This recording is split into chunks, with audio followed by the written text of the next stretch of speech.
We'll start. Pledge allegiance to the flag of the United States of America. United States of America, and to the republic for which it stands, one nation, God, under God, indivisible, indivisible, with liberty and justice. for all. Okay, thank you. So a couple ground rules. I know we've been practicing these all week for the last couple of weeks, but if you are not speaking, please keep your microphone off or on mute until you're recognized to speak. If you have a question, please raise your hand. Use the hand raised emoji if you have that, or even type in the chat and we'll recognize you as when it's time to ask that question. Mark, do you have anything else to add before we start with approval of minutes? No, I don't think so, Lance. We just a reminder that these remote meetings are a little bit delayed, so we don't want to rush our statements. And I would encourage everyone to give yourself about a second or two after you demute the microphone to speak. Otherwise, we may not be able to get everything you say. So again, appreciate everybody's cooperation on these remote meetings. Thank you, Lance. Amy, I see you have your hand raised. Yes, Lance, I was wondering, last time I had trouble seeing the screen. Are there any tips before we start if for some reason there's something that is being viewed and our screen goes black, or just some way of noting that there's something being viewed or summarizing what is being shown? Sure. Amy, what I'd suggest, if you can, pull up the agenda on your computer and just have it on right beside your chat. You're able to scroll through it just as you would typically on your computer. So you can have two screens up. Does that make sense? Yes, it sounds simple. I'll try that. And Amy, hopefully I've worked on that today, so hopefully they will be large enough to read. Okay. All right. Has everyone had a chance to review the minutes? Okay. Yes. I'm seeing nods. Would someone feel comfortable making a motion?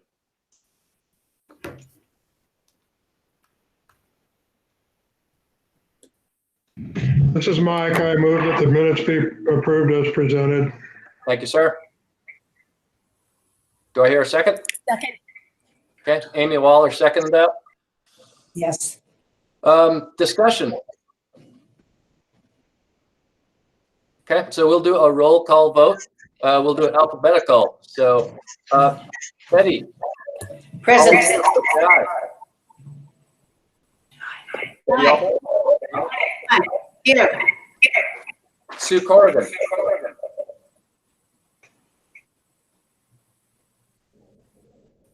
Sue, are you there? We'll come back to Sue then. Jack Fallon. Yes. Ted Hadeen. Ted, are you there? Yes, yes. Okay. Mark. Okay, thank you, Ted. Mark Kornick. I go with a yay. Thank you. Diane. Yes. April. Yes. Amy.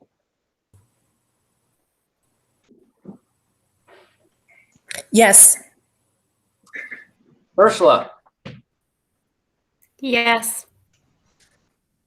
And I too say aye. And Sue Corrigan, are you there?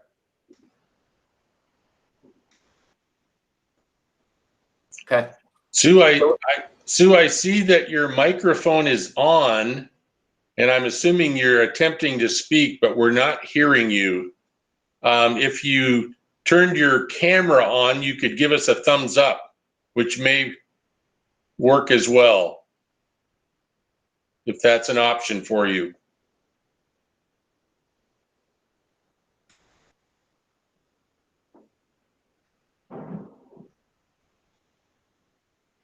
Okay. I don't see a response from Sue.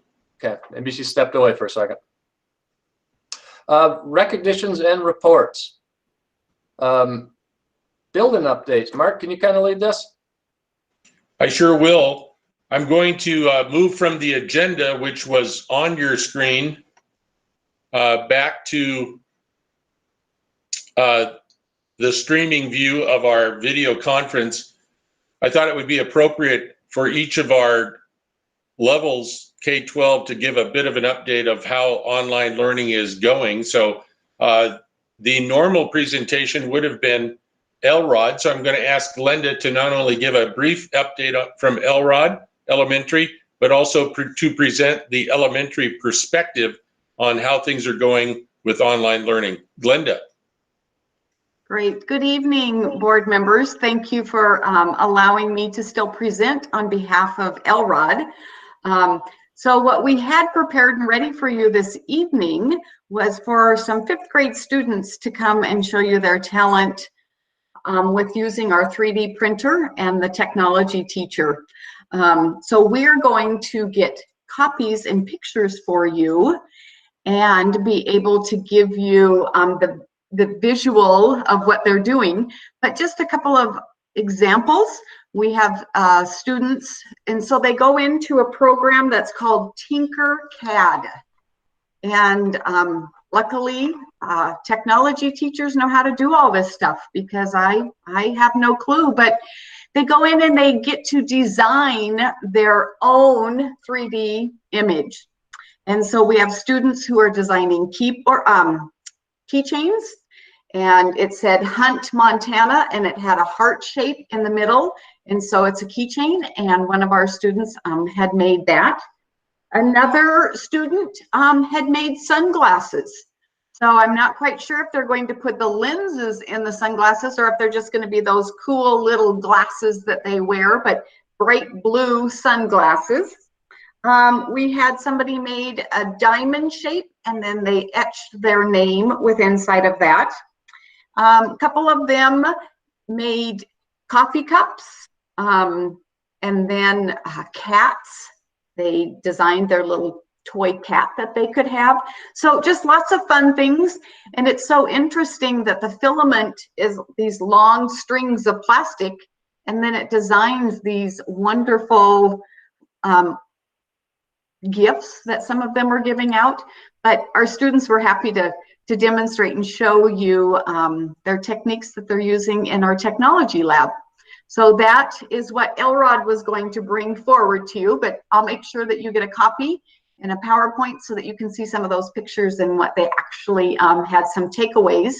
And then just so that you know, also our technology teacher at the beginning a couple weeks ago participated also in making the protective gear off of our 3D printers that some of the other schools were making as well, to get out and get support for our community here in the health professional areas. So that is the Elrod report. Now I will step in, unless if any of you have questions or comments in regards to that report. Okay, I'll step in then and speak on behalf of all of my K-5 administrators, and just want to share with you how we have been feeling with the new remote learning. And then just to let you know how very proud all of us are of every single one of the School District 5 employees that we have working for us.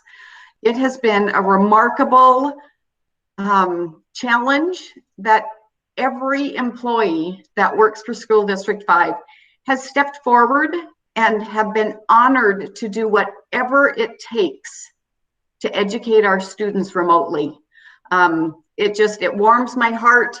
I just cheer, and all 6 of us feel the exact same way about each and every employee. March 16th was a huge challenge, coming to them saying, we're gonna have to look at teaching differently. Last week on April 7th, we had to reach out to them once again and say, we're gonna continue to do this remote learning through the 24th as of now. Not a hesitation came over any one of them. all they said is, we have this under control. We can do this. Nothing is putting a barrier up for us getting the education out. We they've been making packets, whatever families have needed to have packets, hard copies. We've been loaning out our Chromebooks so that if they needed additional, we had families that had 3 or 4 kids in their house and they only had 1 computer. And as we know, K-12 education is still going on. We're only looking at our K-5, but they needed some of us. And so we checked out devices to them. We also have been looking at different platforms. So a shout out to our technology teachers. They have done remarkable professional development opportunities for our teachers that have never really done a Google Classroom, to say, can you train us and get us up to speed? So then we can be doing Google Hangouts. We can be doing live videos that we can send to our students so they can see us teaching the lesson. And every teacher has done, they've learned new areas that they either, one, didn't want to touch into, because this whole learning remotely or being online, they weren't familiar with. And they've all platforms that we're using are Google Classrooms, Seesaw, and Dojo, and that's how we're communicating as much. And then there's lots of others that they've all been dabbling in, but we tried to make it somewhat consistent. And then also we didn't want to overwhelm our families. And that is one thing I think you can also be real proud of with our staff, is they have met the families at the level of where they need support and understanding. Level meaning that parents didn't step in to become homeschool parents. And it's been frustrating and hard for them. And we've been empathetic, and we have validated that they still have their jobs to do, and then come home, and we're asking them also now to really look at how you can homeschool and what you can do to support their education. And so we've really kept open lines of communication to where, how can we support families? If it's easier for you to have a packet, we're here to photocopy that for you. If we need to drop it off at your house, we can set it at your front porch. We've provided them access to us. So there are teachers that are holding classroom sessions during the day and say, whatever student needs help, have them log on. We'll do a Google Hangout with them. We'll educate them this way. If parents are coming to us saying, help, you know, I don't even know how to log on to their Google account. Allow your students to help you. Our students are capable of doing amazing things. And I think it's just really opened the world in people's homes a lot. And we are here to support our families any way that we can. The other thing I think all of my colleagues would say as well is, we're here for our staff. We have to make sure to be taking care of them as well. A lot of our staff are homeschooling their kids as well. So they're working hard for their classroom students and then still have to educate their own children that are still at home. So just keeping that balance and really staying mindful that this is an opportunity for us to all learn and grow, and embrace that. And if it's frustrating, reach out to somebody, let somebody help you. If you're in need just to have a smile or somebody to warm your heart, allow us as your administrators or other colleagues to be there for you, because I know the saying says, you know, we're in this together, but we truly are. We are so compassionate, and education is a wonderful field to be in. And I just can't sing the praises enough that our teachers and our staff, all of our staff, it goes across all. It's classified, certified, our custodians, our kitchen people, you know, they're there every day serving our meals. Just everyone, our specialists, our kids are doing PE and music and library and technology all at home. And we've wrapped around our community, and we have supported them. and I am very proud to say that I am an employee of School District 5. Any questions or comments? Linda, this is Lance Isaac. Curious about just the number of homes that do not have internet capability. Do you have a sense of that? Yes, we have reached, so how we did it as administrators is through our teachers, of course, but we really asked those questions before spring break. We were pushing out that information to our families. Do you have internet access at home?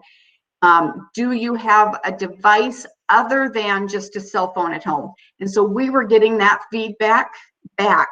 And then that's the way that we could support them. So right after spring break, we knew which families needed us.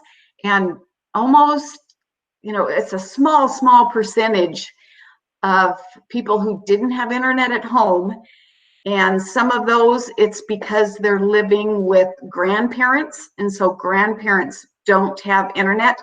We offered to be able to get that internet into their home, and they don't even know how to turn a computer on. So we are supporting them through packets and dropping off at usually their homes or meeting them at our school sites.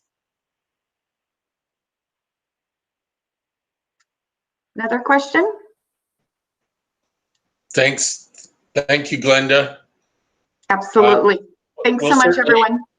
We'll get through all of these and certainly take time for questions at the end just to kind of keep things moving. But Trig Johnson, brief update from the middle school.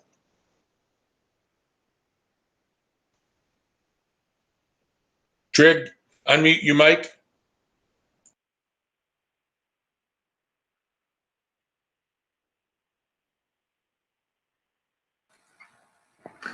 There it goes. Yeah, it's we've been I guess I think we're feeling pretty good about everything right now. We started out the first week kind of taking it easy, allowing kids just to kind of ease into the whole process, this whole new kind of educational process online. During the first week, we did our teams were doing some surveys, just kind of checking to see kind of where we're at. Initially, probably 60, depending on the team, 60 to 80% of the kids were getting the work and were doing the work or doing some of the work. That was about midway through the first week.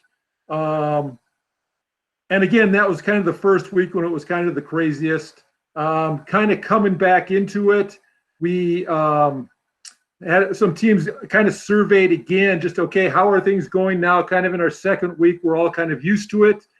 I would feel good saying that we're probably at 75 to 80% of the students of our students doing some of the work or all of the work. In terms of online connection, we had initially those first 2 weeks, we had about 70 packets going out. So, which would be like an under 10% of our population. Since then, since the closure's been extended, we have now checked out Chromebooks. I want to say we've checked out like 60 to 70 Chromebooks. And I think that has a lot to do with, like Glenda said, a lot of the families, multiple kids, multiple, family, the whole family on one computer. So being able to get them their own Chromebook to do their own work on their own computers. Otherwise, I feel like it's gone very smoothly. Our teams continue to meet at least twice a week.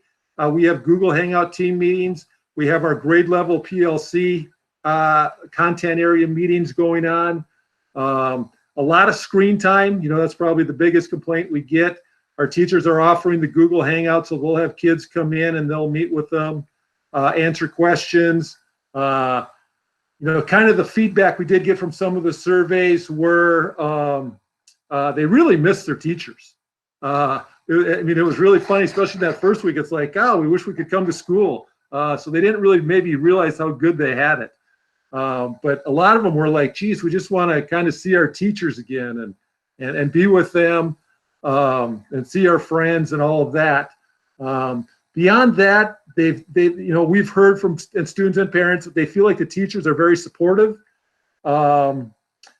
Work for the most part, depending on the team and the team of teachers and the student, is anywhere from 5 to 8 hours of work a week, which is kind of where we want it. We said an hour and a half of work per content area per week. And so that could be 1 to 3 hours per class per week, kind of depending on the team and the student and what class they're in. So we feel like we've got a fairly good balance. But like we said, like just a lot of screen time, which, that's just kind of the new normal now. Thanks, Trig. We'll move on to high school. And Jody, would you like to go first at the LEC? Sure. So I think we're probably the first school who, when we first had that first week of closure, continued to work with students and have them do their schoolwork. And I think that's just because we had the advantage of already being an independent school. So all our courses were already set up. Students were set to work individually. They already had their weekly goals. We then just worked on making things easier for parents to see. So we created a Google Classroom, and we put in a daily goal sheet, something similar to this, just like a goal sheet. And each week, each teacher goes in and puts what the student should be doing every day. So then the student can see at a glance, go to one place and say, oh, this is everything I'm supposed to be working on today. Parents can then go in and see and check to see what their student's been supposed to be working on. And we've got a lot of positive feedback from parents in that to be able to help navigate their students through. Our biggest probably issue that we're running into now is just trying to get our kids to do work. Our students really need to be in school and to be able to have us have eyes on them to help them work through it.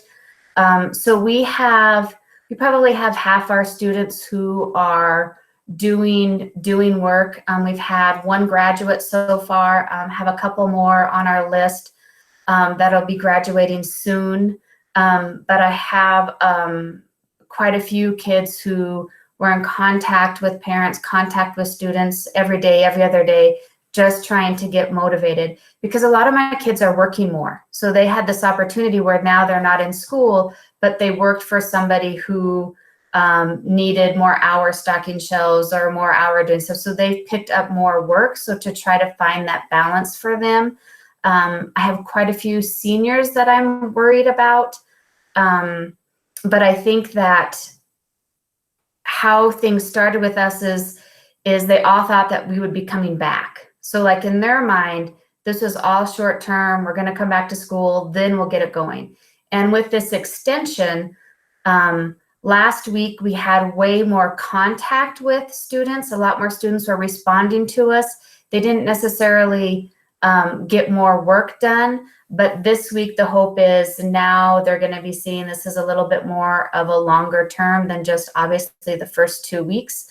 And so we're just trying to really focus and really get our kids going on and really putting a big push for those seniors, because we don't want to lose anybody during this process. And so one of the things that's a little bit different for us than the traditional high schools is that we have seniors who were yet to be enrolled in those classes, because maybe they're only taking 2 classes at a time instead of all 7.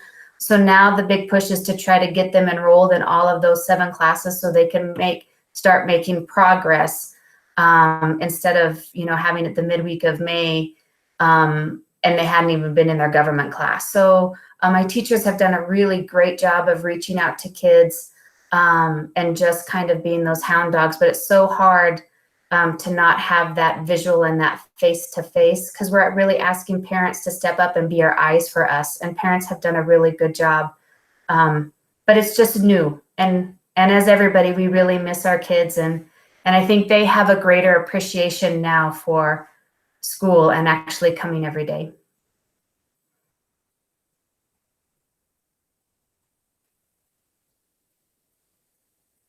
Mark, if you're talking, we can't hear you. Excuse me. Thanks, Jody. We'll move on to Michelle and Micah at Glacier and Flathead High Schools. Hi, Mark. Hi, board. Just give you a quick update from the high school perspective. Obviously, all of our classes are being taught remotely. Our teachers are currently holding office hours, a minimum of 2 hours a week on Google Hangouts for each of their classes. And kind of the way we've rolled it out is we're doing weekly units of study where those units are assigned on Monday each week and are due the following Monday. With approximately 90 minutes of work per week per subject. Right now we have about 300 Chromebooks that are checked out, and we still have more if students need them. And we have about 30 students who are picking up hard copy packets of their coursework. Some of those students do have internet access, but prefer paper and pencil and more traditional. We are also delivering packets to students who are unable to get them. Just kind of informally, our staff is reporting about 80 to 85% return rate on work that's been assigned, and sometimes that's course dependent, but for the most part, things are getting done. Definitely getting some feedback from our parents regarding workload. Some students are saying that they're spending 8 to 10 hours a day on their computer, and then other ones are done in one day. So we're continuing to refine and adjust our practices, keeping in mind that we were not trained for this, and we can't assume that all of our students are suddenly equipped with the organizational skills, the time management skills, regulation skills that are necessary to be effective online learners. And we're definitely finding out, and I think you've heard, that there's not a one-size-fits-all approach, and we will continue to modify and refine that. So definitely working on addressing access and equity issues for students and for staff. That can be issues such as a spotty internet connection, to sharing a single device between multiple family members, and to students who don't have access at all. So I will say that our special education teachers and paraprofessionals are absolutely crushing it right now. The work that they're doing to support our students on IEPs is incredible. So very grateful for the work that they're doing. Our counselors are continuing to do the same, working with their caseloads, and definitely trying to reach out to our most vulnerable students. As a school, we're having weekly department meetings with each of the departments individually, as well as department leader meetings, and having lots of discussions around grading and proficiency, our seniors, graduation, things of that nature that have suddenly come to the forefront. And I would just like to say, you know, hats off to my administrative team, my front office staff, the teachers, paraprofessionals, custodial, incredible group of people who have really come together to support our students and each other. Thanks, Micah. It appears that Michelle is having some microphone issues, but she reported that Flathead High School has issued over 200 Chromebooks. And right now they're out of a student body of close to 1,400. They're at about 25 paper packets. So high levels of online learning at Flathead. And Michelle, just to make sure it didn't get you to, yeah, it looks like it's still not working. So thanks, Michelle, for that update. We did issue the memo that was issued last week. I shared that with the board yesterday in regards to graduation. And just know that it does not appear that even if the governor were to lift the school closure ban, that large groups of people would be allowed to meet. And our graduations are two of the biggest events of the year. It's sad, but please know that we are already working towards what a online remote graduation would look like. And I know with our creative staff and administrators, it will be a significant event. So with that, I'm going to roll down to Sarah Cole. Just a brief update in regards to our special ed. Micah mentioned that. We certainly have an obligation to meet the IEP goals of those students. So Sarah, thanks for joining. Hi, good evening, everybody. Wish I could see you face to face. I miss everybody.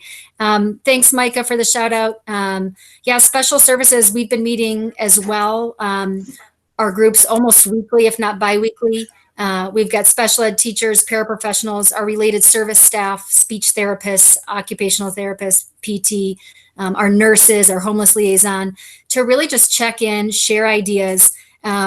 We've been talking about the best way to provide services to kids and families. And as all the principals have mentioned, we meet families and students where they're at. So if it's low tech, meaning a phone call a day or a phone call a week with a paper packet, we go that route, all the way to high tech, posting videos of ourselves in Google Classrooms, modeling instruction, and then doing Google Chats or Hangouts with students to make sure that they get help with their work. Not only are teachers doing that, but we've got paraprofessionals on schedule to work with families and students, reading books, helping with assignments. I've got preschool teachers stopping by kids' homes and dropping off work for them to do. Our therapists have started getting consent for teletherapy so they can meet with families and students to continue the therapeutic approach. So our focus has really been on safety and welfare of students and families, providing as many IEP services as possible, and then documenting and collecting data so that when we come back to school, our IEP teams can get together, assess our students, and figure out, do we need to make up for any lost time? Are there any skills that kids have regressed on, and how can we supplement that and help kids get caught up? If any of you guys want information on just what resources we've been sharing or what guidance has come out regarding special ed, please shoot me an email and I will share our Google folder with you guys. Thanks so much. Thanks, Sarah. Certainly at this time, Lance, we will take questions, and you can, if you have the emoji hand raise available, otherwise just a visual would also work. So trustees, any questions for our principals? Mark, I'll start one out. Sarah, I know the CSCT programs are not run by the school district, but they're very important for our students. Are you aware of what's going on with the CSCT and how they're delivering services? I originally was part of an email communication with both Mark and John Brandon, and we were talking about CSCT providers being able to use their offices still. Some of them were reaching out to students and families via Google Hangout or phone calls or Zoom. But I really need to touch base with John Brandon after information that was shared regarding cuts the hospital was making last night and this morning. So I'm going to have to follow up with the board after I speak with John Brandon on where they're at with CSCT in the midst of the article in this morning's paper. I did meet with our school psychologist today, though, and we are starting to plan for, hey, for those students who have received CSCT, if for some reason those services are getting pulled back, I'll be working with our school psychologists and our counselors to figure out ways we can supplement that social, emotional, and behavioral support for kids. So more to follow, Lance. Ursula had her hand up. My question is kind of along the same lines as Lance's. I was just wondering, from all of the administrators, what kind of feedback you've been getting from families, or well, through teachers, but from families and students about the general emotional, mental health aspect of this on the kids. How are kids kind of coping with the unknown? And is that something that extra kind of therapeutic services are being offered, or is that kind of something we'll have to figure out in the future? Trig and Jody have comments. Trig, you want to go first? Yeah, I can tell you, Sarah, we lost one of our, we have two CT teams at the middle school. We lost one of the teams got furloughed today. So we're down to one team working with their kids. Our counselors are trying to kind of pick up the slack for those kids and try to, help them and support them. The feedback we're getting, and I think we're getting pretty good feedback, is just keeping the balance. That we're not getting, I want to say, too rigorous or introducing really tough concepts that would be hard to learn on your own. And kind of time management wise too, just trying to keep that balance in terms of time and kind of demand. And our teachers are kind of, they're hearing that and they're seeing that and they're kind of adjusting as they go along. So I think it's working pretty well. Jody. Yeah, and I just want to say our CSC team, and we just have the one counselor. He is working with our kids. They do groups together. He does individual work. My school counselor has been going down the list of all of our students to call them. But it's really hard. It's hard for some of our students to be home all day. It's, you know, school was a reprieve for some of them. So we're just doing the best by the feedback. If a teacher talks with a student and a student seems down or is really struggling, then our counselor immediately reaches out to them. Our CSCT therapist comes to our team meetings that we have twice a week to just be in the know on what's going on. So we're doing pretty good with trying to wrap around the best we can. And Sarah? So, and just to add to that, I will end up sharing that Google folder with you guys, but you'll see that our special ed teachers have put together, same with the counselors, lists of social emotional resources for staff to be able to use with students and families. And so much of it is just that check-in. You know, we've had parents who, just to hear a teacher's voice, to reassure them that, hey, we're in this with you, whatever you need, we're here for you. We talked about one of Jody's kids today who has not been engaging, and the behavior specialist and I from Aspire might do a home visit and just take a walk with her, schedule it maybe weekly, remaining, you know, keeping that social distancing parameters in check, but still reaching out to our most vulnerable kids who we really know need that extra social emotional boost. Thanks, Sarah. Not seeing any more. Oh, Glenda.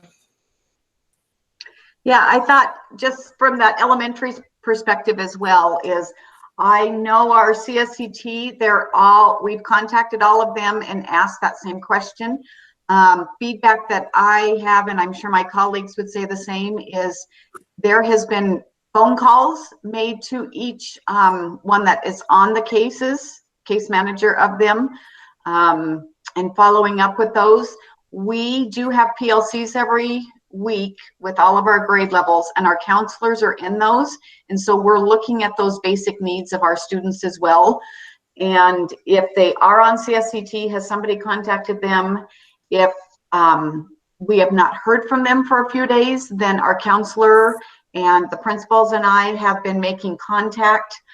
If we knew families that also were going through the CPS process, we have been reaching out to the CPS employees, I'm not sure, case managers, probably the same, and visiting with them to just make sure those families are safe and secure as well. Thanks, Glenda. Not seeing any more hands. I'm going to turn it over to Lance for public comment section. And I just want to just remind everyone that throughout the agenda, and I'll be bringing that up here as soon as I turn it over to Lance, but throughout the agenda where there's the appropriate time for public input, I will be monitoring input for those who are on the Google Hangout, and right now there's about 37. And then Jason Heacock will be monitoring public comment on the live stream audience. So between the two of us, we will be ensuring that comments and questions, and certainly from a board perspective, we'll have certainly opportunity for deliberations and answering questions. So I'm going to turn it over to Lance. I'm going to go back to presenting our screen, which is our agenda. All right. So public comment. This is the time for comment on public matters that are not on the main agenda. Members of the audience are encouraged to briefly address the trustees. I guess in this case, if you have a question, please begin typing, and we will receive it in that manner. Public matters should not include pending legal matters, private personal issues, or private student issues. So please, if you have any questions, comments, please send away. Again, I'm monitoring the Google Hangout. There's no one raising their hand. We're going to give Jason just a minute to ensure that we don't have any live stream audience input. Jason, when you're comfortable, you can just interject into the conversation on that. At this current time, there's no emailed public input. Thank you. Mark, this is Beth. Can you hear me? Yes, Beth. Hey, I just wanted to pass on to all of the employees that are on this call. I have been getting incredible feedback from parents as well.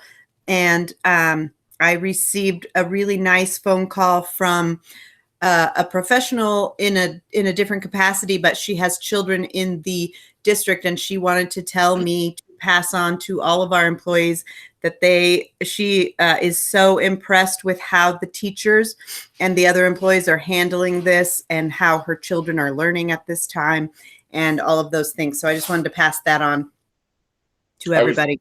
Thank you, Beth. I was just in support of that. Every time I talk to a community member, a parent on any issue, I always, if I know they have kids, I always ask them, how are things going? And again, has been very positive, very complimentary. And again, our staff and administration are working extremely hard. Okay. Okay, before we start into old business, I just want to thank the principals and the administration for your hard work and for the reports on the buildings.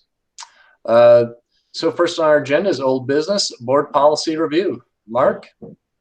Yes, so I'm going to bring this up. The main reason I wanted to share this document was the fact that later on in new business, this is a policy that really directs us on how we adopt policies, and you're very familiar with that process. But we will be based upon recommendation of Montana School Board Association. This is the policy that we will be suspending temporarily so that we can take action later on in the agenda on adopting a policy after the first reading. And I just wanted to clarify again that this policy states that any written, that we can't adopt a policy prior to the second reading. So we're going to be suspending this policy and then approving two policies that we will speak to as to the reasons why. But again, this is all part of the process that boards are taking to address the school closure and a variety of other issues. So that's the only reason why I bring this one up, was just to remind everyone of the policy and the reason for the action that the board will be taking later on. So questions of the trustees on that? Otherwise, we'll move on, and we'll certainly be able to explain more in regards to the two policies that we're recommending passage of during the school closure. Thank you, Mark. Policy updates, third and final reading.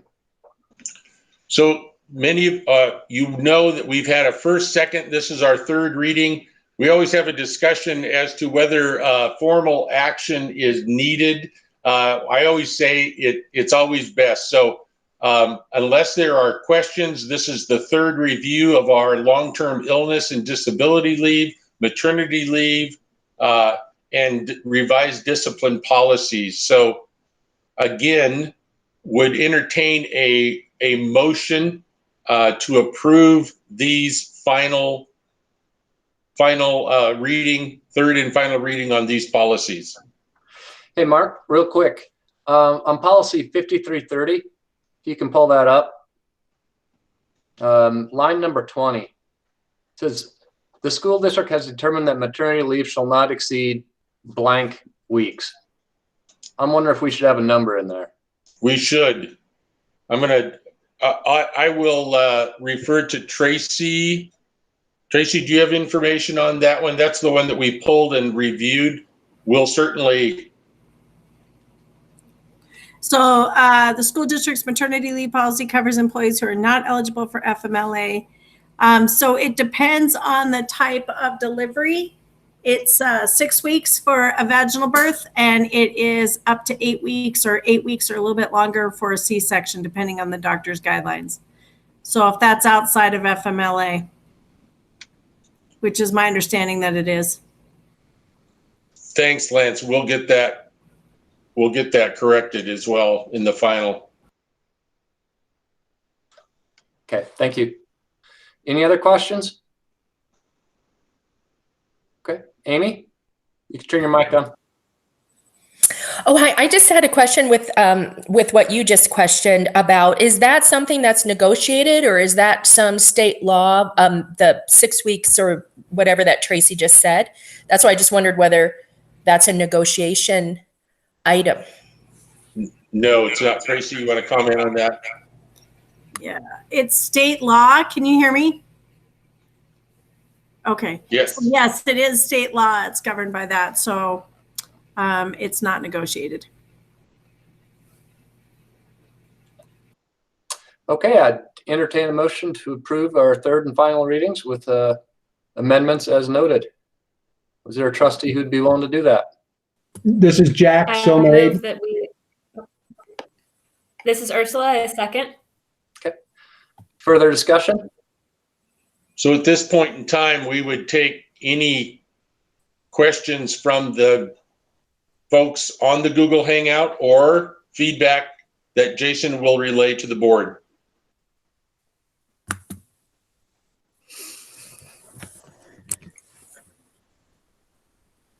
Sarah? I just had to say super quick, I want to give a huge shout out to Mark and our admin team. But Mark, it has been such a privilege to work with you these last 3 years and to see these discipline policies work through the third and final read is bigger than just a regular policy update. You've incorporated language that has just really created a culture of being equitable by all of our kids, taking discipline into the direction of learning. And I am just so proud to have worked with you, and I'm so proud that our discipline policies have been updated to reflect best practice and doing what's right by kids. So thank you for your leadership. Thanks, Sarah. Yeah, as many of you know, those revised policies were very important to me. Jason, any feedback from the public? No public comment at this time. So we will do a roll call vote, alphabetical order. All in favor, please say aye. Betty? Betty? Oh, say it again. Aye. Betty, aye. Aye. Betty, aye. Sue? Sue? Aye. Jack? Jack? Aye. Ted? Aye. I say aye. Mark Cornick? Aye. Mike Merchant? Aye. Diane Morton-Stahl? Aye. April Snell? Aye. Amy Waller?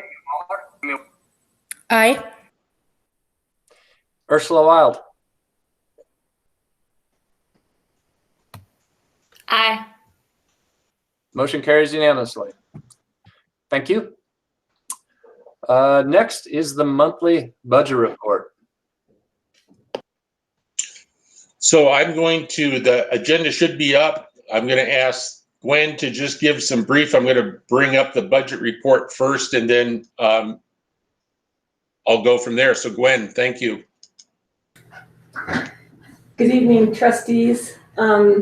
This is the budget report that you've seen monthly for the last couple of years. This is through March of 2020, so we're 75% of the way through the school year, 25% remaining. So when you look at expenditures and kind of the middle of the rows of information there, you see percent remaining. And with 25% of the year remaining, we should have at least 25% of the budget remaining. So you can see those are all in good shape. Because of the fact that our teaching staff actually often get 3 payments in June, it would not be a good thing if we only had 25% of our budget remaining. So I think we're right where we need to be across all of those funds. If you go to the far right, then you see the revenues collected year to date, and 25% of the year remaining. We should be at 75% collections, but of course we all know that the budgeted funds are mostly funded by tax dollars, and those are collected in November and May. So we haven't collected our second half. So it's appropriate for those percentages to be, I don't know if you can scroll over a little bit, Mark, to see the percentages on the revenues. There you go. 62.5% on the general fund. But the funds that are really dependent mostly on taxes, transportation, tuition fund, debt service, those are a little over 50%. That's good because we've collected the first half of the taxes and the second half are yet to come. So again, I feel like we're right where we need to be. So scrolling down, we look at the high school side of things. And again, in the budget remaining, we're at 36, 31, 65. Like bus depreciation, we're 65% remaining. We budget the whole budget, but we typically buy 2 or 3 buses a year. So that should be more than the 25% remaining. So again, all of those funds look solvent. We do have a little issue in the technology fund. And interesting thing on the high school side, the technology fund does not have a levy. So because that would need to be voted, and we haven't been successful in that. So the only thing that goes into the technology fund is E-rate reimbursement, and then we turn around and pay for internet services out of there. And so it's not unusual to see that in the negative. By the end of the year, we will need to move some of those expenditures over the general fund, depending on how the E-rate funding comes in. So I've got my eye on that one, and we'll rectify that because we can't have a negative fund balance at year end. So same on the high school side then, looking to the far right for revenues. And, we're at 62% collections, 53, 57, 59. So again, all the revenues, are about where they should be this time of year. And we will be watching those closely as we near the end of the year. There's an expectation that we may fall a little behind on the tax collections. And of course, we would not want to expend our whole budget if we didn't receive all of our revenues. So that's always a challenge at the end of the year. But we'll be keeping an eye on it. And so, Mark, if you want to, any questions there on the budget report? Okay, so if we take a look at the health insurance financials, and the first document you see there is the balance sheet. And of course, you can see cash negative balance of almost 1.2 million. So, we're still struggling on our health insurance plan. If you scroll down to page 2 there, then that reflects a little bit too far, but that reflects year to date expenditures exceeding revenues by $766,000. So if you scroll down to the next set, Mark, this is a combined report. So it combines the health, the dental, the flex plans, everything to do with the health insurance plan is in this combined report. And yep, there you go, scroll to the right, perfect. And then if you scroll down to the second page, you can see, at the very bottom there, that in July and September and October and December and again in February, we were in the black for that month only, for the, that individual month. But then you see August, November, and January where we have struggled, and to date, shortfall for this fiscal year of $679,000. So then there are reports in there that are medical only. There's a report for the non-medical, which includes dental and flex and vision. And then there's a new report. So yeah, Mark's getting there.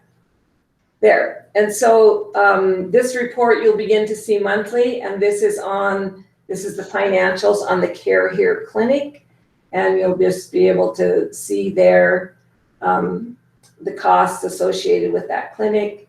The revenue associated with the clinic will actually represent less expenditures. So that's an interesting reporting process, but just know that the Care Here financials will be added to the health insurance report.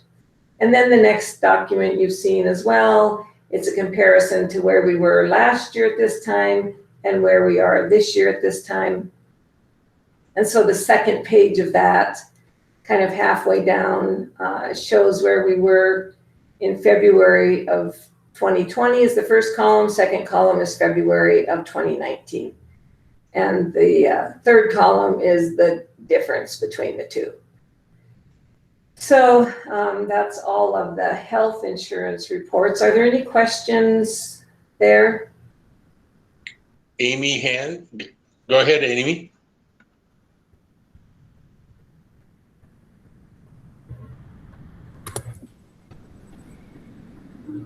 Sorry, I couldn't get my microphone on. Gwen, I always just am super concerned when I see those numbers, and usually you or Jack reassure me. Could you do some reassuring to the board? How are we gonna, what's the plan for covering that big deficit? Amy, I honestly, I don't think there's a definitive plan. We had some conversation with our health insurance consultant today and looking at premiums and such for next year. We've got some more work to do on that. And one positive is that right now where we're all shut in, nobody's going to the doctor. So we think the claims will fall over the next couple of months, just purely because it's very difficult to even get into a doctor right now. So I think we'll see some changes there. And then of course are all of the variety of things we've been doing over the last few years to try to turn this around. We know that our clinic's about to come on board 4th of May. We're looking at some changes again in the health insurance plans themselves. Just a lot of tweaking there. We went out to bid on our stop loss, hoping to, to save some money there.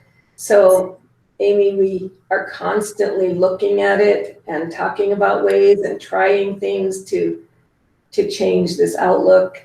And we just have to keep working at it.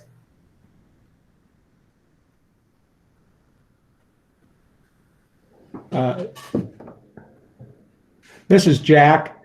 Amy, the only way to overcome the red is one of two ways. Increase, well, the simplest way, and it's not the way I'm going to recommend, is the district contribute money to the plan, which we've already done, and that's still not going to help the problem. The other one is to increase premium contributions by the participants and or increase premium contributions by the district. And the difficulty our plan has had is just more claims than we ever anticipated, both at the high end and in the middle of like in the $60,000 to $100,000 range. And so there's only two options, and that is lump sum something in or increase premium contributions by one or both parties.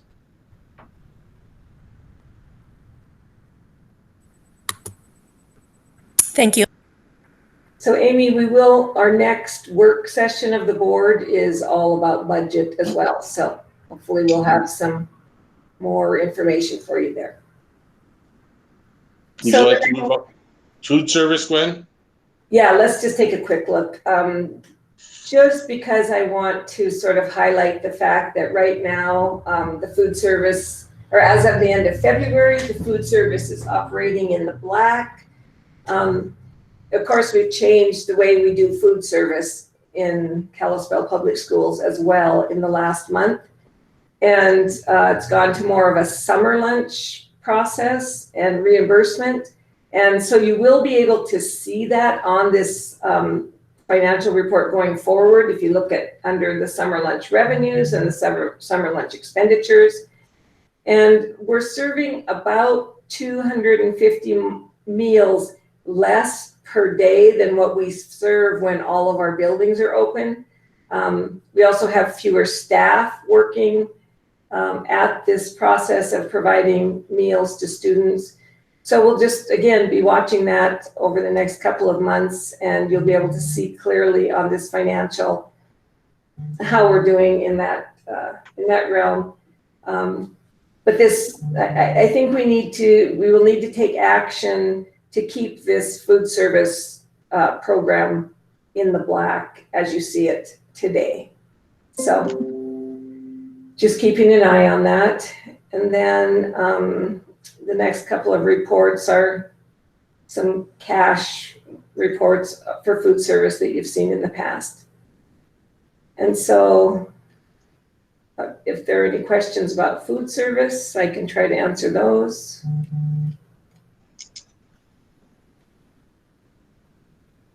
And if not, we'll go to the district audit. It was completed in March. Last year, we had 5 audit exceptions. We were able to reconcile and correct 3 of the 5, and we had a couple that carried over into this year's audit.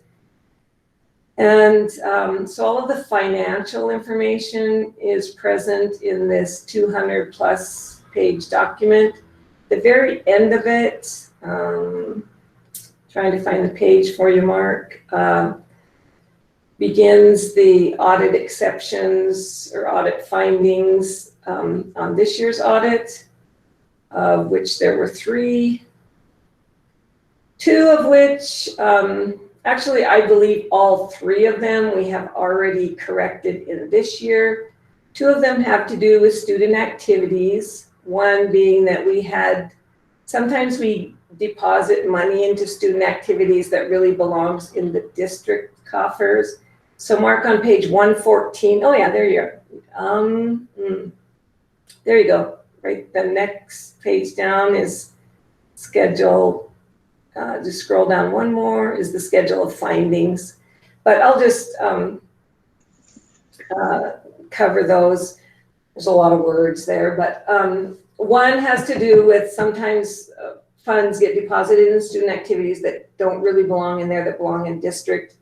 And over the last few years, our booster clubs, especially the elementary booster clubs, have gotten quite active, and they like the idea of having their money deposited at the school district rather than in outside bank accounts. And so we have allowed them to deposit their money with the school district. And this year, the auditor informed us that they really need to be in their own fund because the money doesn't technically belong to the school district. So There were some booster funds in student activities, and the board allowed us to open a new fund. And so now those have been separated, and that should take care of that finding. The next finding had to do with signatures on some of the documents in student activities. So anytime there's a purchase or a bill that's paid, it needs at least 2 signatures.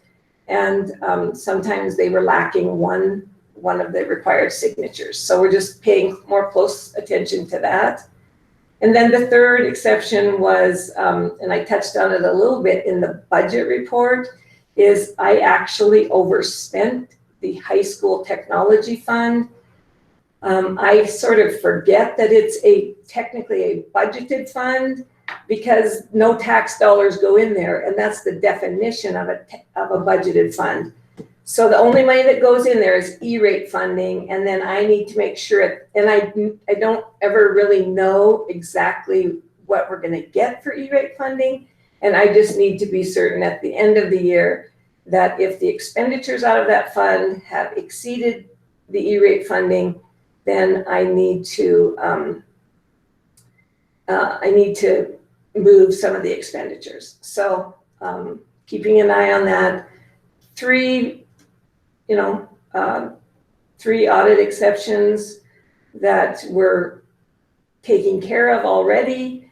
And so I think all in all, the audit was a very good report. They're always very good to the business office. They make it more about learning than punishing. And we've made this change to Whitley for our audit, and it has really been a nice change for us and good for the district, I believe. So are there questions about the audit? If not, the next, Sue asked me, can I explain what E-rate is? So Sue, E-rate is federal reimbursement for some technology services.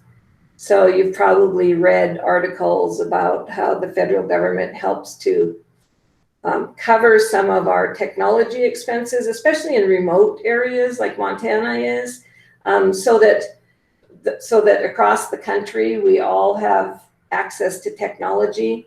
And so we make an E-rate application on an annual basis.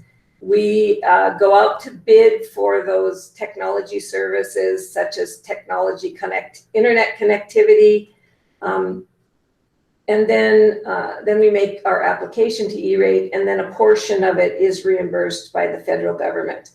And some pieces of that have been the reimbursement has been getting smaller and smaller. They used to reimburse telephone services. They've kind of slowly moving away from that reimbursement.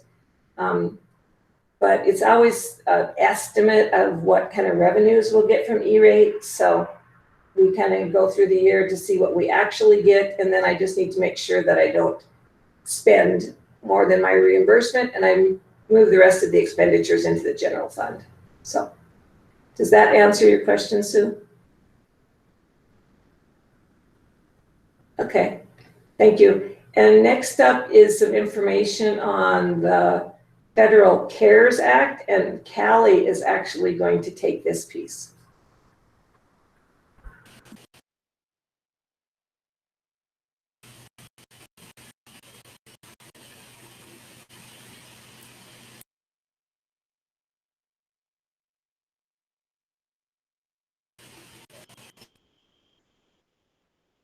Go ahead, Callie.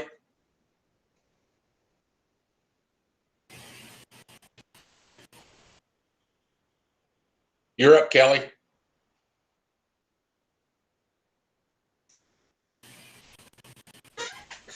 Is your microphone not working, Callie? Okay. So,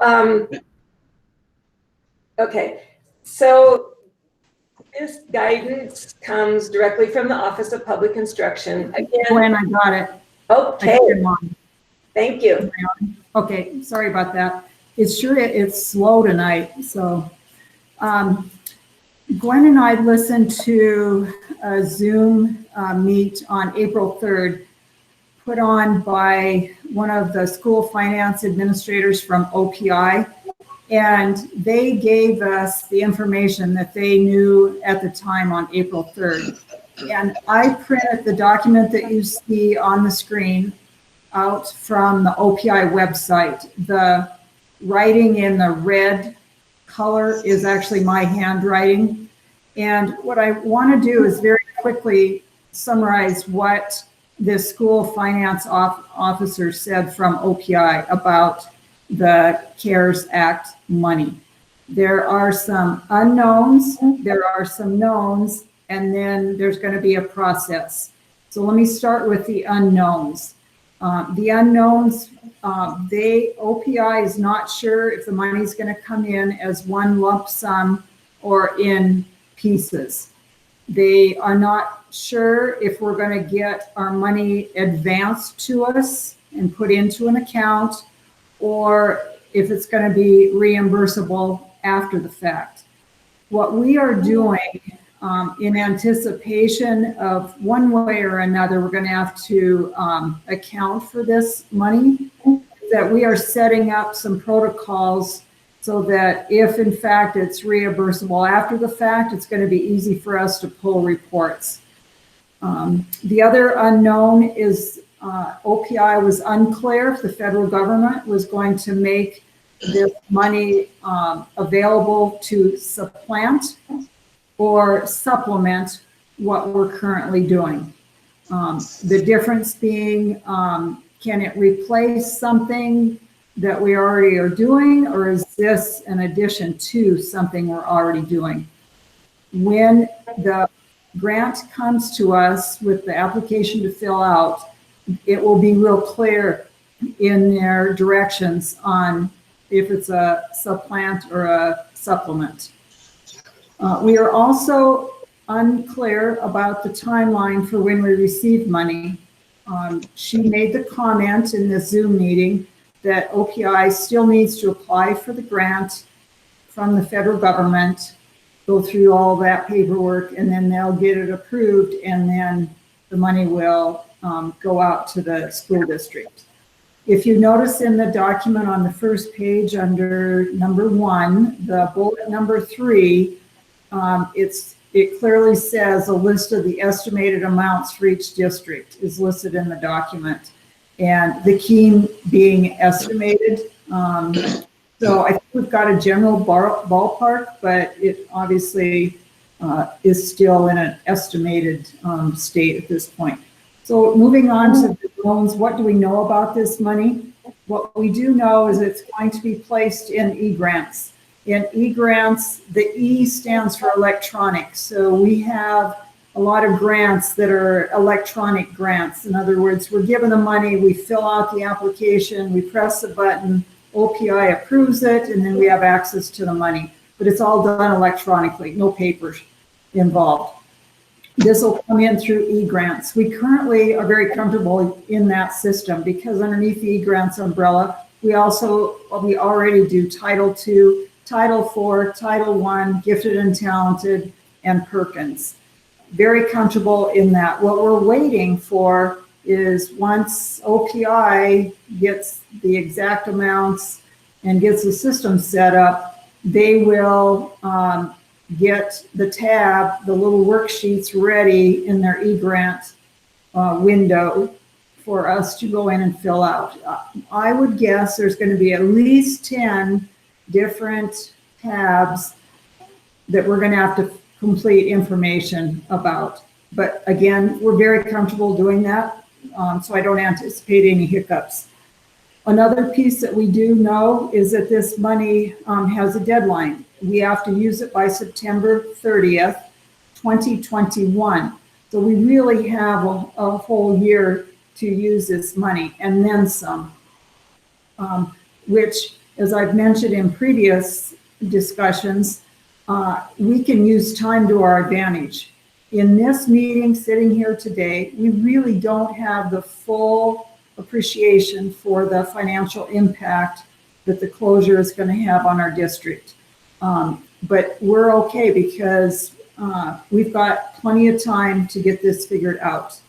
The other known is this district has the last 2 years done zero-based budgeting in their e-grants and also in their general fund budget.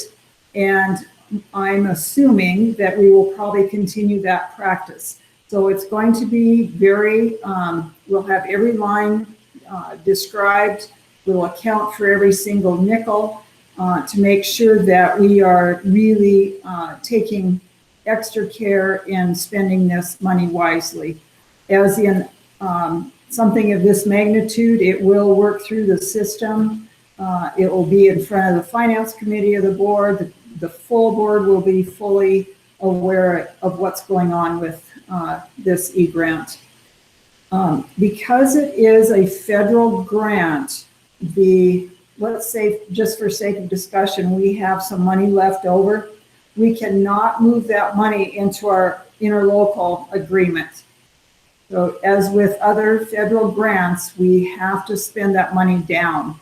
And that's why we'll have our pencils sharpened. We'll make sure that we are really taking a look at our financial system under a pretty good microscope. The last comment on the knowns is they have promised, they meaning OPI, that it will have no negative impact on the general fund budget. So it's not going to be one of these situations where they give us this money and then all of a sudden we find out that we're going to take a hit in our general fund because we have this extra influx of money. They have said that's not going to happen. As process goes, the very last piece of information I'd like to share with you is that once we get the confirmed amount and once OPI releases it through the e-grant system, we will start to look at where we need to spend the money. That'll be a collaborative process, and we'll complete the application, submit it to OPI. OPI will approve it, and if they don't approve the whole thing in its entirety, then they'll tell us what we need to make the corrections on. We'll make the corrections, we'll get approval, and then we'll be able to spend the money.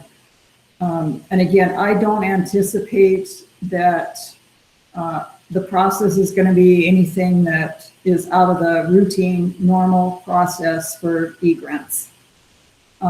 At this point, we are basically all the schools, and when I say all, I'm talking about the AA schools, we're all waiting for that additional instruction and directions from OPI. So Mark and Gwen, that's all I have new with the e-grants. Thanks, Kelly. Also in this, as you're looking at it, there is some additional funds over 8.7 million that is the governor's emergency education relief fund. That's a separate pot of money, and we really don't have a whole lot of information other than what is shared here.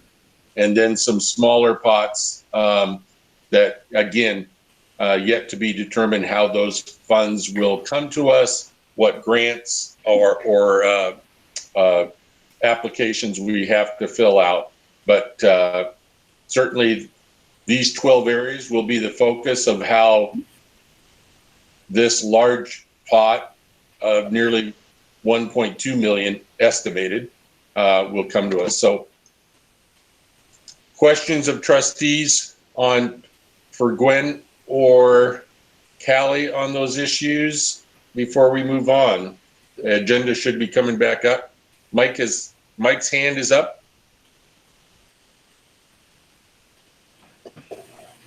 Thanks, Mark. And Mark, you already know some of the concerns I have on this. To the best of my understanding, the CARES Act is a huge omnibus that has many pieces to it. Some of them have their own names, some of them have their own acronyms. It's not just one simple piece of legislation. Some parts of the CARES Act have already become law by being attached to other laws. For example, the FFCRA, which we're going to be discussing in a few minutes, is already law because it was spun off and attached to something else. And I can't follow all of that. But here's what I want to add to the discussion. And unfortunately, it adds to the uncertainty that Callie spoke of. To the best of my understanding, the CARES Act is still tied up in Congress.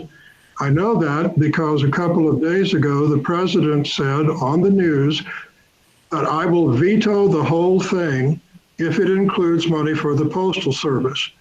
Now, the Postal Service is extraneous to our discussion, but it tells me that this whole thing is a political football. And, you know, if we're going to, if our funding somehow gets delayed or trampled because of some squabble in Washington, to me, that greatly adds to the uncertainty that Callie has already referred to about we don't know what we're going to get, when we're going to get it, how we can get it, and what limitations may be on the funding. So I want to put that out as an overall umbrella consideration for other things we may be discussing. Thank you. Mike, I will say, and Callie and Gwen or others, this piece of legislation was the first bill that went through Congress and the Senate and has been approved. There is now other stimulus packages that are being discussed at the current time, but everything we have been told, and again, OPI and the governor would not have moved forward on this if this money was not coming to us. So I think you're maybe mistaken in regards to this money has been approved. I hope I am, and thank you for that clarification.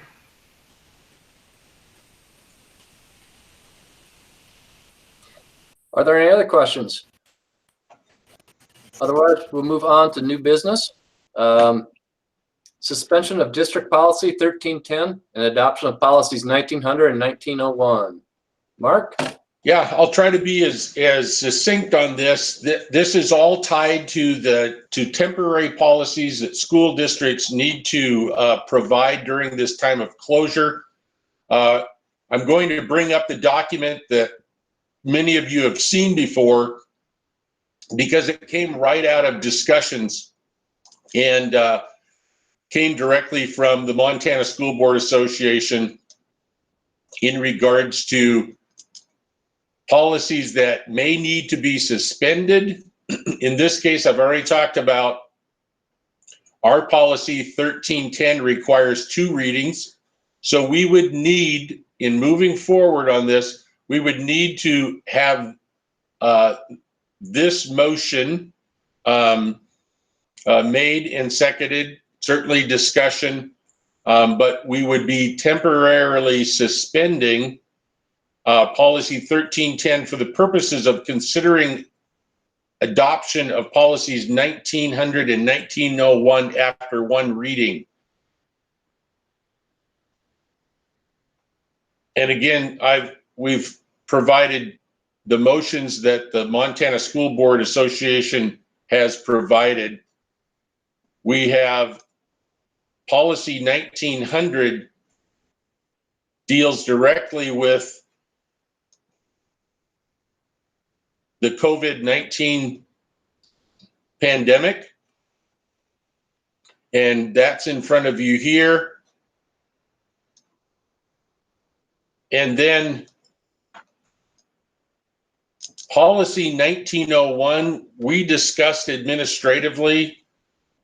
It's the ability of the board to use the permissive transportation fund to pay for certain things regarding the pandemic. We believe that we probably won't have to go that route, but this gives you a little bit of information regarding what the transportation funds could be used for. We would be considering all of these listed, but with the stimulus money that Callie just explained, we don't think that we'll have to use this, but nevertheless, it's nice to have the ability to do so. So there's no harm done in approving this particular policy 1901 along with the COVID policy 1900 that just provides, again, greater flexibility in moving forward during this school closure. So I'm going to pause and just take questions and then allow the board to, certainly our recommendation is to approve these two motions, one to temporarily suspend 1310 and then to approve 1900 and 1901.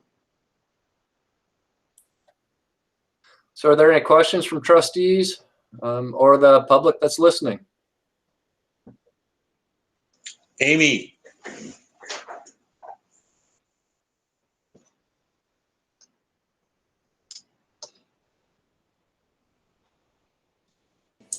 Go ahead, Amy. You're not right. Okay, no, wait. Okay. Do you want to talk? Yeah. Okay, so you gotta wait till he sees you. Amy, was your hand raised? You gotta wait. Okay. Raise your hand. Go ahead, Betty. Mark, I have, this is Betty. I have a question on this. When you say that we are suspending a district policy, means that there was a policy and we are getting rid of it and we are adopting another policy. But you will go on to say that the Montana School Board recommends this. It looks like to me that you have left the regular school board out of the circle. Now, can you make that clear to me? I certainly will try, Betty. All right. So again, we are only recommending a temporary suspension of 1310. The reason we're doing that is that particular policy states that we cannot approve a policy until after the second reading. We're asking that because of this emergency state that we're in, we're asking that policy 1900 and 1901 as presented be approved after one reading. And so we're not doing away with any of our current policies. We're simply suspending the procedure of needing two readings and adopting it after one reading. It's just, yeah. Okay. Thank you. Thank you. Amy. Mark, sorry, I can't sometimes get my microphone to be visible so I can click on it. My question is for what the I think it's the 1901. It gives you as the superintendent the ability to use the transportation funds for all those reasons. And does it have one of those reasons? Is it to maybe pay employees, reimburse employees for something, or what does it allow you to do that normally you would ask the board to do when it comes to like compensation of other employees? Maybe nothing. And I wasn't sure if I read something like that in there or not. Well, you can see right in front of you should be the areas that we are suggesting. And please know that this does not bypass any of our normal purchasing procedures, protocols, etc. It simply allows the utilization of this transportation fund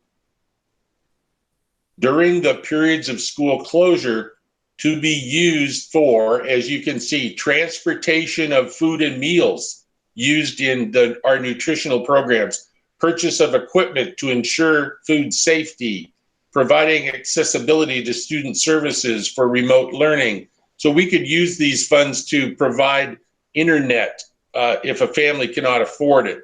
We can also use the stimulus dollars for that as well. So that's why I'm saying we're recommending approval of this, but we really do not feel that we're going to have to rely on this account. But it's better to have it available if something came up where we could not do it otherwise. And again, you can see costs of providing services to students with IEPs, cost of technological equipment, cost of instructional materials, cost of contractors of transportation services. So to answer your question, it does not provide any special payment to staff members. It provides direct support to our students.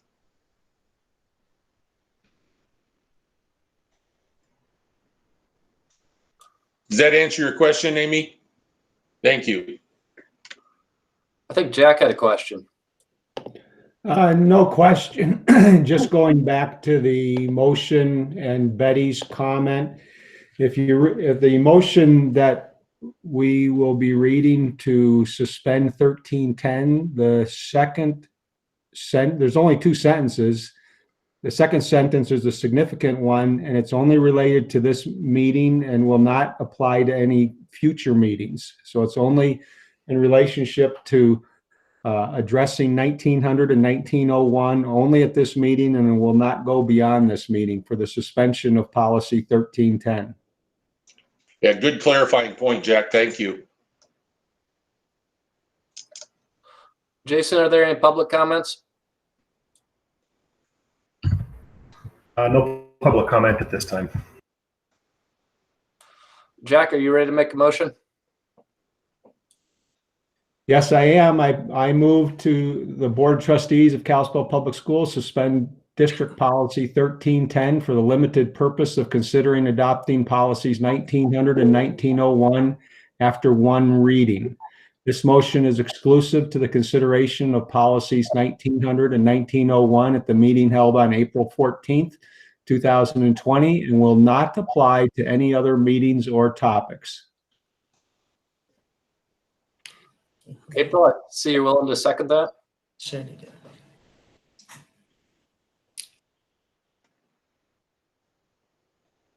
April seconds that. Okay. Further conversation. Then we'll do a roll call vote. Betty? Sometime could I be second in the roll call vote instead of first? 4. Sue? Sue Corrigan?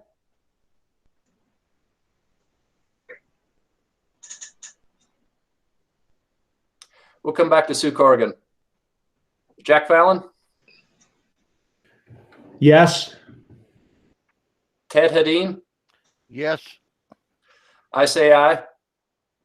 Mark Cornick?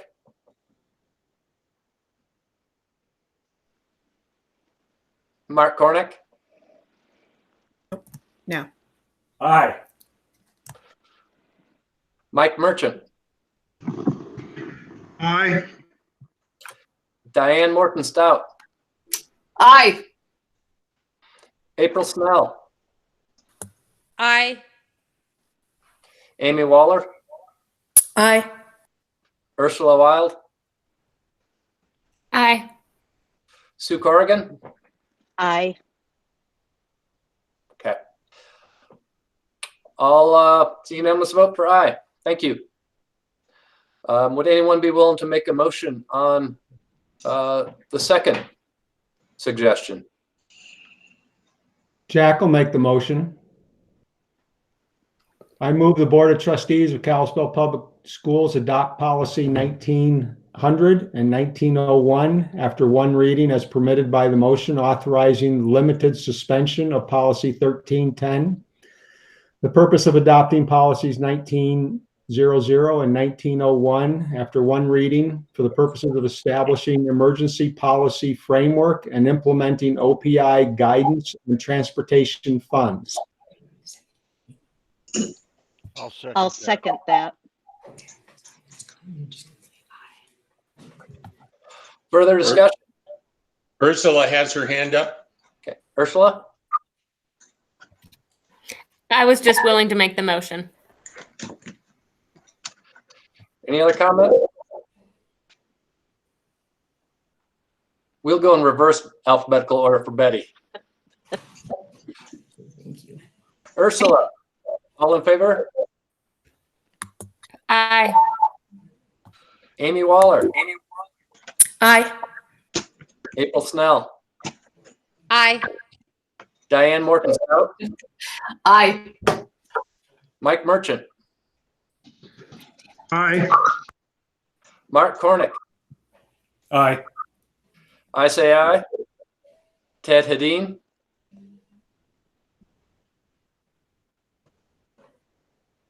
Aye. Thank you. Jack Fallon. Aye. Sue Corrigan. Aye. And finally, Betty Albright. Aye, and thank you. And I'd remind you all to shut your microphone off when you are done speaking. Personnel action items, new hires, resignations, retirements, terminations, changes in contracts, and requests for leave. Lance, this is Tracy. Can I just give everybody one tip? Instead of trying to find your microphone on your screen, all you have to do is hit Control D to mute your mic and then Control D to unmute your mic. And that way you won't have to search for your mic. So you just use your keyboard. Thank you. Has everyone had time to review this? Are there any questions?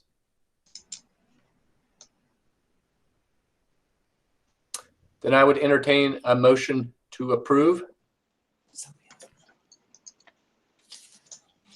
I move that we approve the personnel new hires and resignations as presented. Thank you. Do I hear a second? This is Ursula. I second. Thank you. Further discussion? All in favor on a roll call? Betty, you get to go first this time. Aye. Sue Corrigan? Aye. Jack Fallon? Yes. Ted Hadeen? Yep. Lance says yes. Mark Cornick?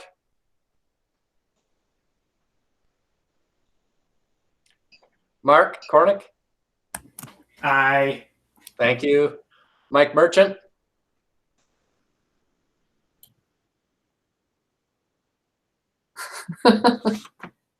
Mike Merchant? I'm going to assume it was an aye. He said aye. I think his microphone was off. Okay. Diane Morton Stout? Aye. April Snell? This is Mike. Aye. And April said aye. Amy Waller? Aye, and thank you for the Control D tip. Ursula Wild? Aye. Thank you. Motion passes unanimously. Kalispell Federation of Classified Personnel, classified MOA. So I wanted to thank Tracy and Gwen last week, who ran 2 very extensive committee meetings, personnel on Wednesday, finance on Friday. The next 2 MOUs that you're seeing, the classified as well as the certified KEA, had extensive discussion, extensive input, and again, appreciate everyone's input and views on this. This first MOA deals with our classified staff, and I will open up this particular document, but it is the recommendation of the superintendent and administration that we approve the classified MOU, or at times referred to as MOA, Memorandum of Agreement. Hey, Mark, there's still a couple people who are trying to, can't get onto the live stream. I'm just wondering if Jason or Beth can help with that. Yeah, if I can interject right now, it looks like we're having issues with any non-SD5 account users. They're not able to get on. We're trying to resolve that, but at this point, anybody that's an SD5 account holder can see the live stream. Thank you.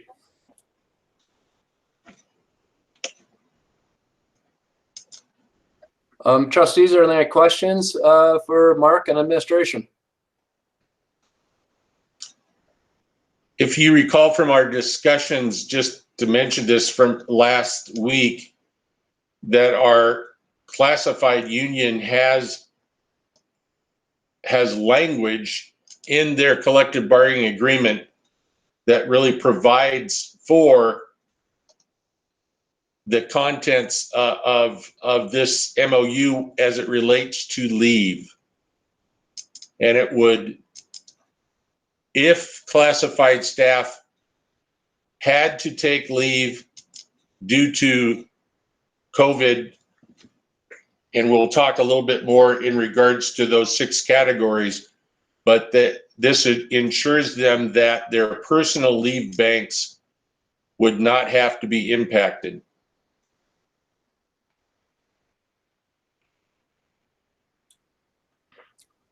Any comments?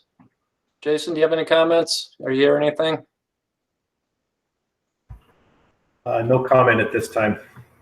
Okay. Would anyone else like to comment? Amy?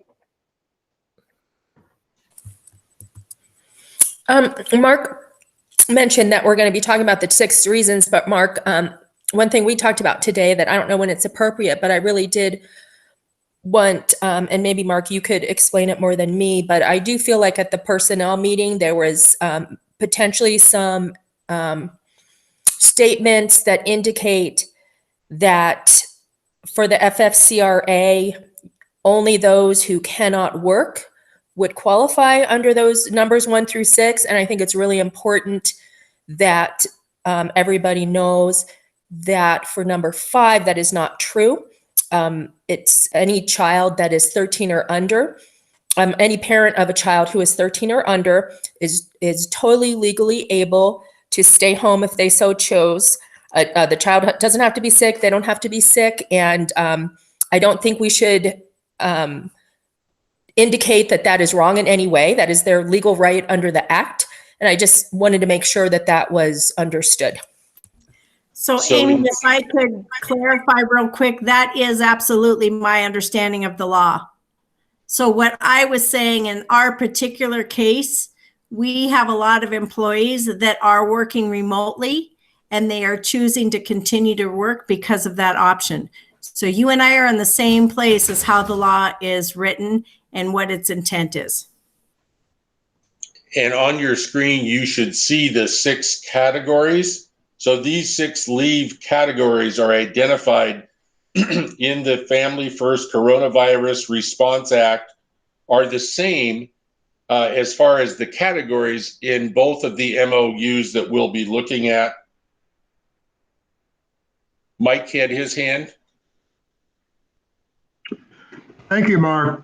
My understanding is that there is a difference between the law and the MOA. For category 5, the law says the employee shall be paid at 2/3.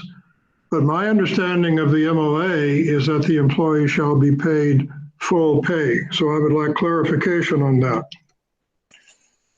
So I don't want to get ahead of ourselves.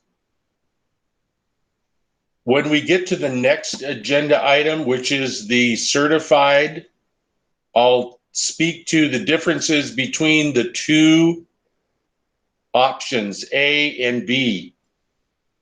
In the case of classified, I just want to be clear that their collective bargaining language guarantees this. So I'd be happy to answer questions in regards to the classified, which is the topic that we're on now, and then we can move on to the certified and speak more specifically, Mike, in regards to your question.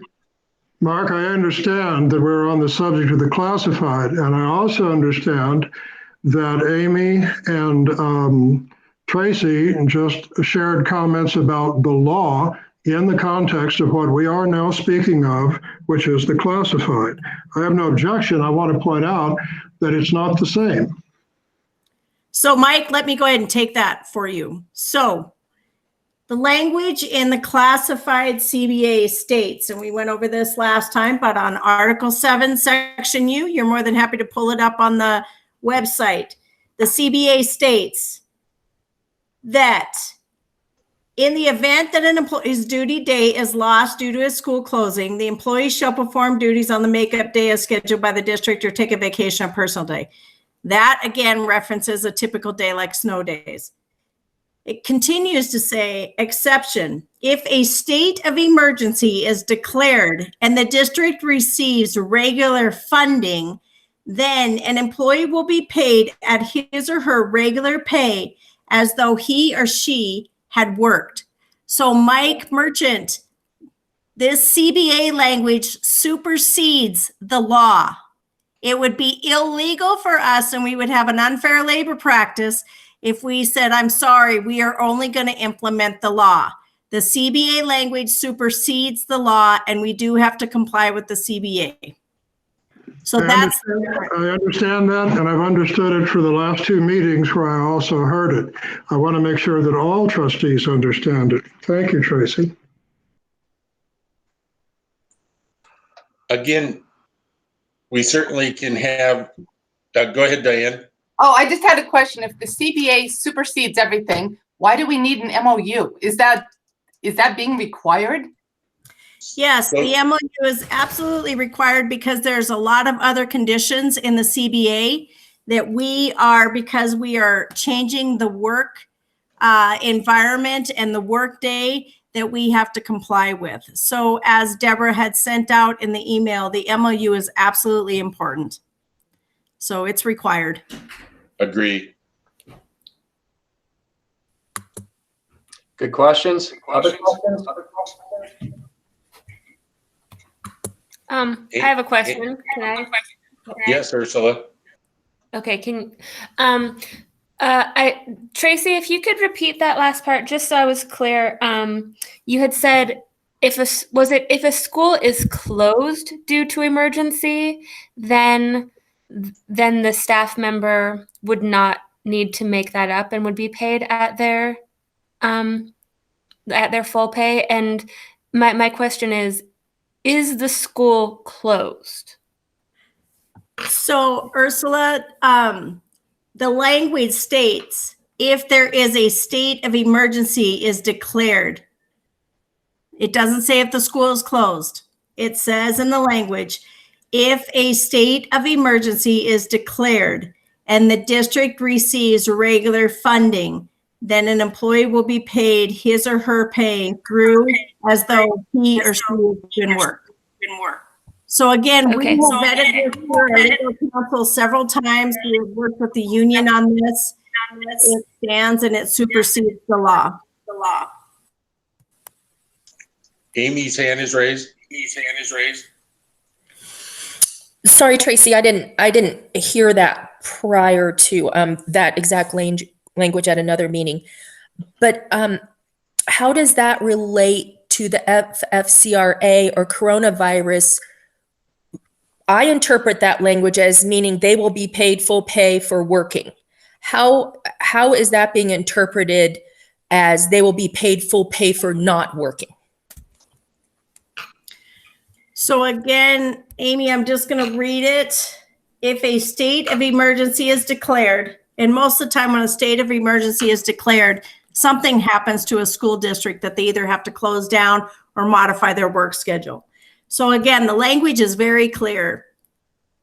The exception is if a state of emergency is declared and the district receives regular funding, then an employee will be paid his or her regular pay as though he or she had worked. So again, we've vetted this through our legal counsel. We've gotten union advice on this. It's very clear that it applies in this circumstance because there has been a state of emergency called, and that we are required to pay his or her regular pay as though he or she had worked. Additionally, this was stated several times in both meetings last week that, and we're in agreement in regards to the classified union leadership, that there is a difference between can't work and won't work. Can't work means that they fall into one of the 6 categories that we just reviewed and had up on the screen. And if they do fall into one of those 6 categories, they would not have to use their personal leave banks. That's really what it's saying. But we're in total agreement on the fact that, and they have shared expectations with their membership that people are expected to work. And if you can't, then you fill out the paperwork that is required for leave impacted by COVID-19, those 6 areas. And Mark, not to belabor the point, but I think goes back to my point. I think we have to be really careful. Number 5 is not you can't work. Number 5 is a choice to not work. And it's a total legal correct, their right to not work because they have a child that's 13 or under. I don't think that's can't work. Well, Nope, again, that is true for option 5, that if an employee has children at home and they choose not to work because they have lost either daycare or they've lost school, then yes, they do have that choice. But again, from a practice standpoint, a lot of our employees, because they do have the ability to work remotely, are not saying that they don't want to work. So again, Amy, I think we're all on the same page there. I totally agree with you on the language. The other ones, you do have to qualify based on a COVID-related issue. And again, when I said of the 6 categories that we just reviewed, we fully agree that number 5 is, as we've already stated, it's if that's a category that if they qualify, they have every right to take. Thank you. Is there any public comments? Jason, one more time to you. No comments at this time. Okay. All right. Is there any trustees, any more questions? And is there any trustee that'd be willing to make a motion to support this recommendation?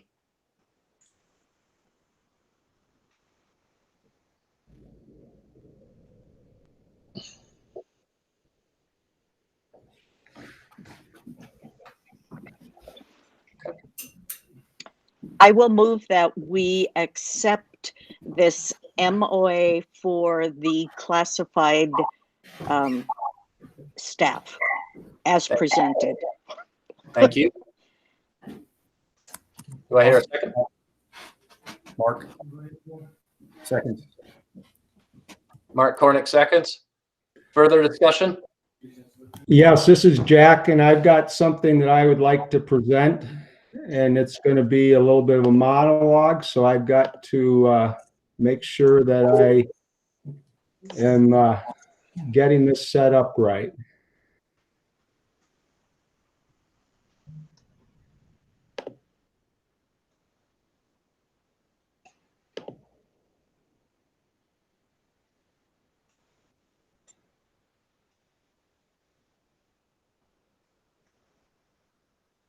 Is anything showing up? Yeah, I've got it on my screen, Jack. I don't see what's there. It says I'm writing in response to your comment at the end of the meeting. Let me try something different here.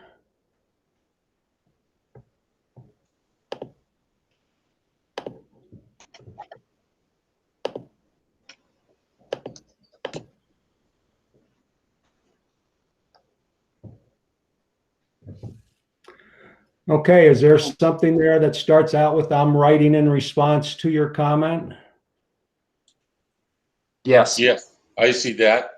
Okay, I'm going to read through this and I hope everybody can see it. I received this on Wednesday during the Personnel Committee meeting.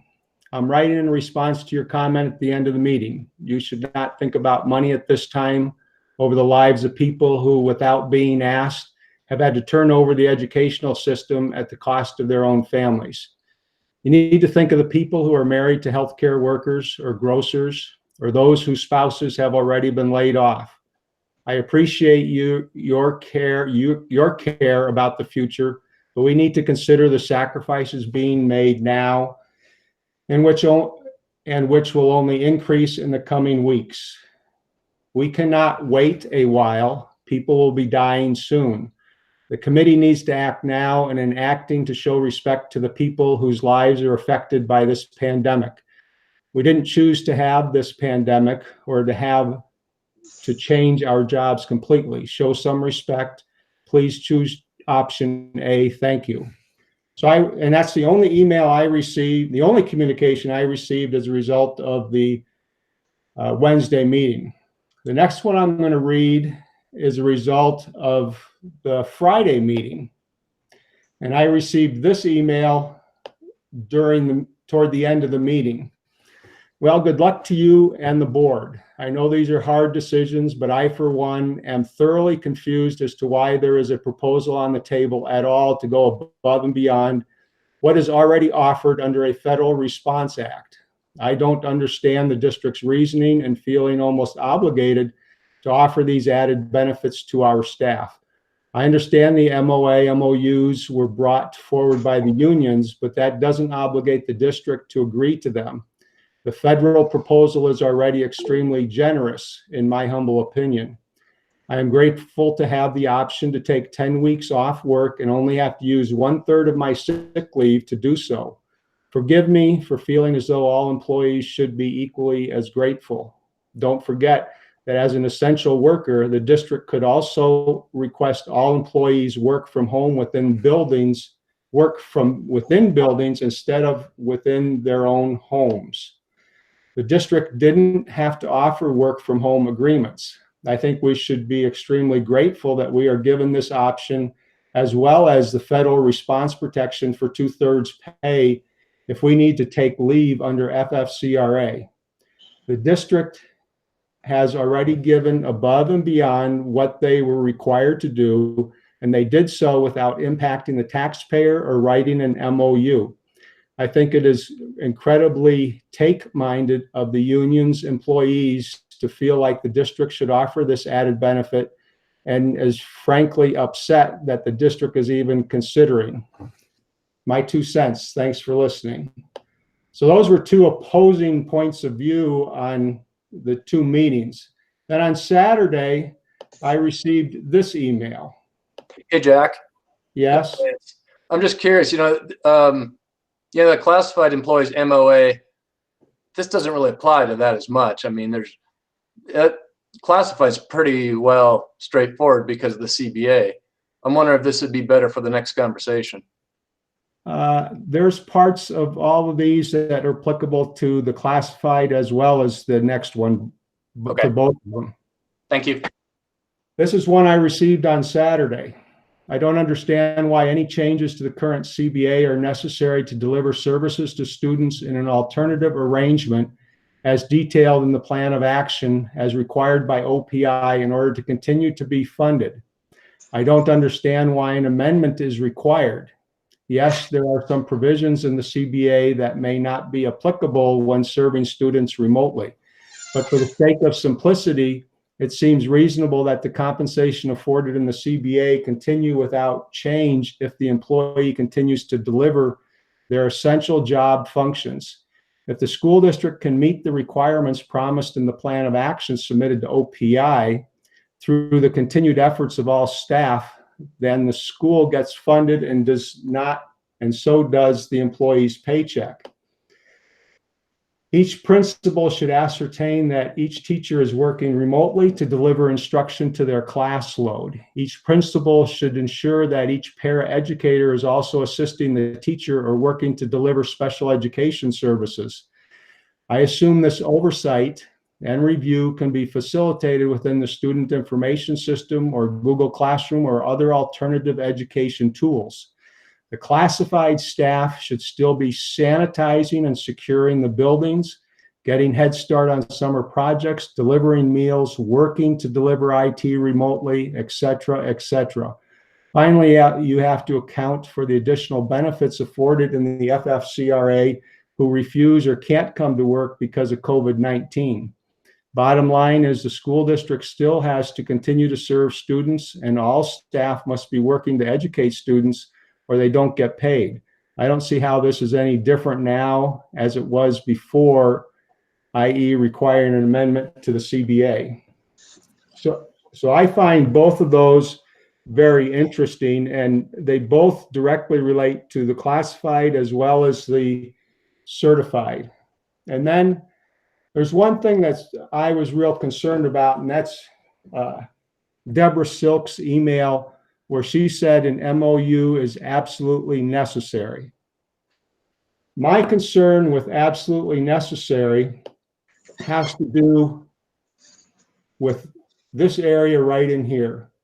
Under Montana labor law 39-31-303, there's item number 6 that says, take whatever actions may be necessary to carry out the missions of the agency in situations of emergency.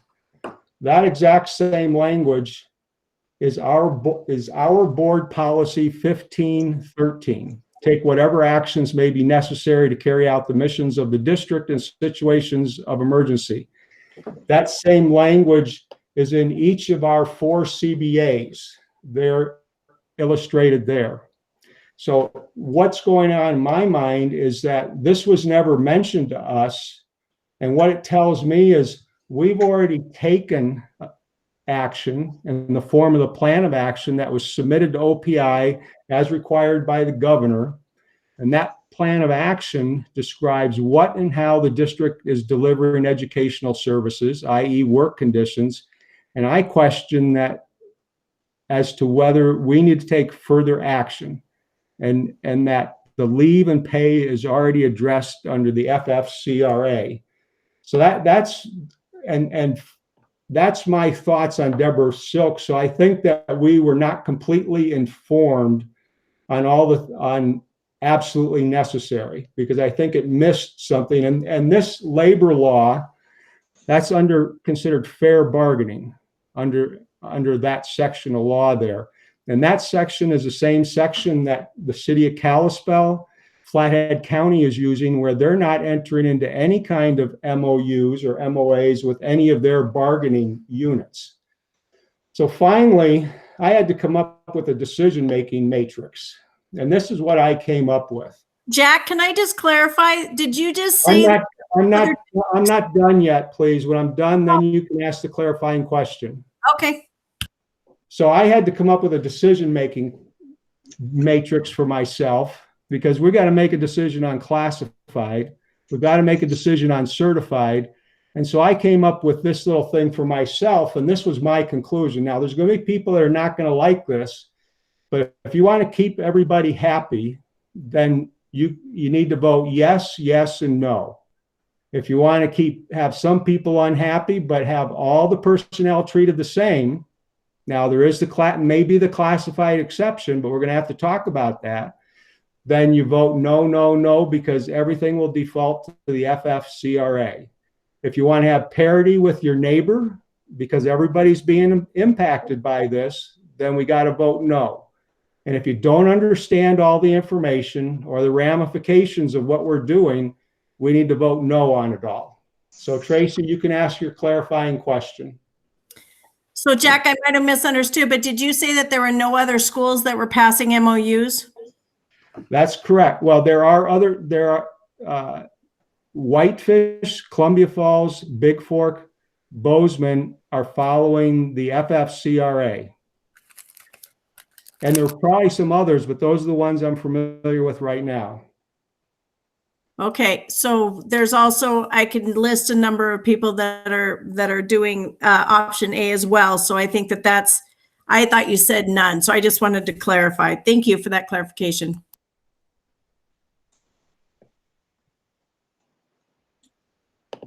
Thank you, Jack.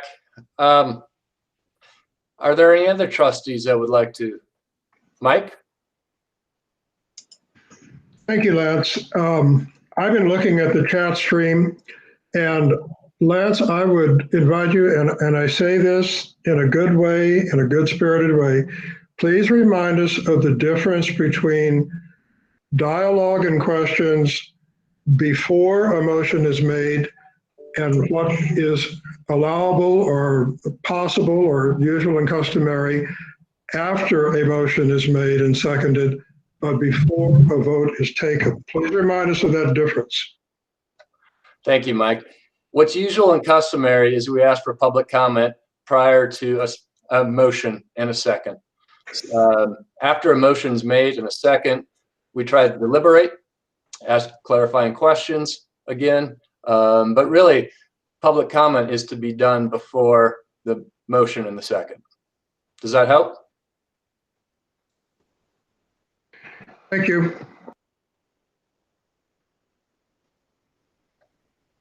Other trustees? Amy, I see your hand up. I would like to add that line of what Jack and Tracy were saying of who's following the FFCRA and who has an MOA. The University of Montana faculty do not have an MOA. They're doing the FFCRA, and also the University of Montana non-faculty are just following the FFCRA. And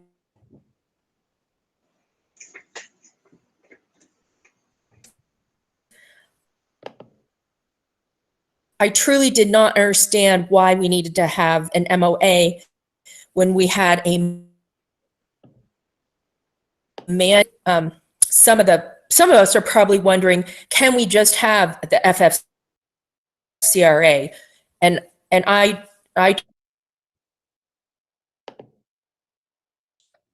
Amy, you're cutting in and out. truly believe we can just have the FFCRA.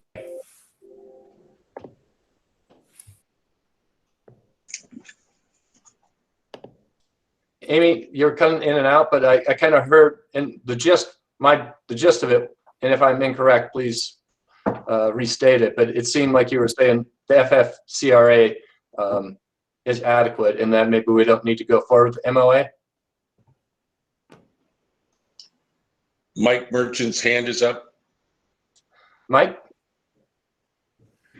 Yeah, because Amy's having some communication difficulty, my impression is that there needs to be some discussion and some deliberation among the trustees about Jack's point, questioning whether an MOA is necessary or not necessary. Now, I realize that this is a big deal, and a lot of people right now may have a lot of feelings about the whole thing, but just as a point of clarity, a trustee has raised the question of whether an MOA is necessary at all, and the trustees have to either formally or informally weigh in on this before we call for a vote, in my opinion. I would remind the board that our legal counsel did weigh in. You can disagree with legal counsel, but I will tell you that's a slippery slope that I don't think we want to go down. And again, why have legal counsel if you're not going to seek their advice? And I will tell you, as a superintendent, I can't remember, it's a rarity if I'm not going to follow the legal advice from legal counsel on issues pertaining to our school district. Mike? Mark, I thank you for your input, and you know I have the highest respect for you. But to be blunt about it, Deborah Silk is not about to cast a vote. We have a number of options here. One of them is to table the motion for further discussion, but we need some trustees to weigh in on this. April, did you have something? Yeah, I'm sorry. I just want to make sure. So our legal counsel stated that we should go ahead with the the classified MOU. Actually, she was supportive of both classified and a certified MOU. Right, but at this moment, we're just discussing the classified, correct? That is correct. Okay, I want to make sure that I'm completely understanding. And then the MOU, is this this is based on their bargaining, correct? And this is basically a draft option of it because of this COVID, right? Correct. This was what we worked with their classified union leadership on, and it was, again, contained language. You can see in comparing the MOAs, they contain similar language. Okay, my question though is there's only for this, the classified, this is the option. There's not a B or an A. It's just, this is what it is. Correct? That is correct. That's what we're bringing forward based upon, as Tracy explained, the language in their collective bargaining agreement. Okay. Thank you. Mike, I saw your hand raised. All right, Mike, we'll come back to you. Betty? Let Betty go first, yeah. Lance, I think it's time for me to call for a vote on the classified. We're close. I think Mike had a comment that I want to make a comment, and we can get there. Right. Thank you. I'm going to respect what Betty said, and I'm okay with moving to a vote. All I'm just saying is that now's the time to say otherwise. Speak now or ever hold your peace. We either vote or we don't vote and do something else. But I'm happy with Betty calling for the question. You know, I just want to pitch in my 2 cents. The MOA reiterates, I think, what the collective bargain agreement says. But it's also a sign, I think, a nice message from the Board of Trustees that we are in support of our classified staff in this incredible, stressful time. And that because of the good work they do, we got confidence in them. And that I think it's just one more way to restate about how important the job that they do and how well they do it. And in that regard, I will definitely be voting yes for the MOA. Jack? I'd like to make it clear that we have policy 1513 that in a state of emergency supersedes all things that are going on and protects us from an unfair labor practice. And that has not been addressed. It was not addressed right by Deborah Silk, and we have not received any legal advice related to a policy that we already have in place in our CBAs as a policy, and that other public entities are applying to say they do not have to do anything with their collective bargaining units, including other school districts. I'm done. Last comment. Okay, Diane, yes, I guess. Go ahead. Oh, I guess I'm in agreement that I don't understand why we have local schools, Big Fork, Whitefish, and Columbia Falls, who are not in the same situation if they had the legal advice from Deb Silk. So I don't see where an MOU is necessary right now. And I guess I still haven't had that made clear. I guess I'll vote no when the time comes. So just to clarify, those districts do have MOUs. What Jack's point was, they do not have MOUs. I'm sorry, they do not. Well, based on my conversation with those 3 superintendents, I would beg to differ. They do not have MOUs. Maybe we need to sit down together and get it clarified, but they do not have an MOU anywhere similar to what we're doing. Their closest MOU might be their understanding of changing workplace from on-site to offering remote, but they do not have an MOU. Well, Jack, just so you know, I can show you an email from the superintendent at Whitefish over a week ago, sending their MOUs out just as, informative as to what they've agreed to.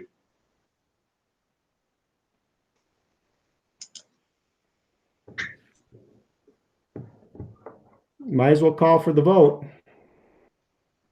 Well, that's the thing, Lance. It's your prerogative as chairman to accept the call for the vote or to not. So would you please clarify that? Are you going to accept Betty's call for the vote, or are you not going to accept it and allow further discussion? I am going to call for the vote right now, Mike. And we will start in reverse alphabetical order. Ursula Wild, how do you support this motion? I wasn't expecting reverse.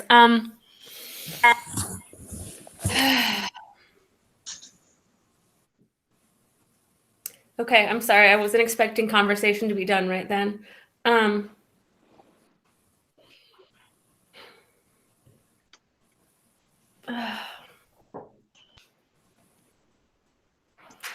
So I guess I don't know if I can.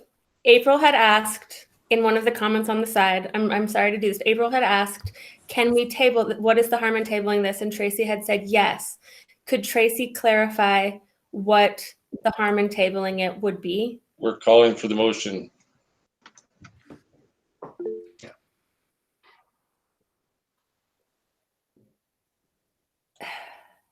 Mike? Not responding to April's comment. Okay.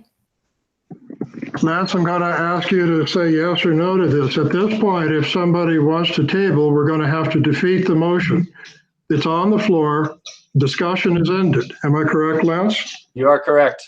And we're calling for the vote. So Ursula, you're up first. No. Okay. Amy? Amy Waller?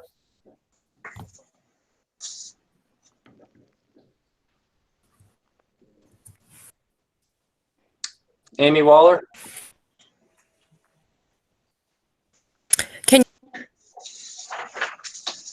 you hear me? I've been.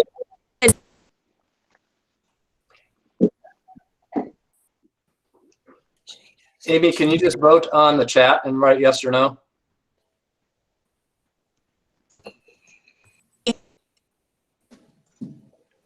You hear me? No. Okay. I'm going to put a question in there on the chat for Amy. April? No. Okay. Diane? No.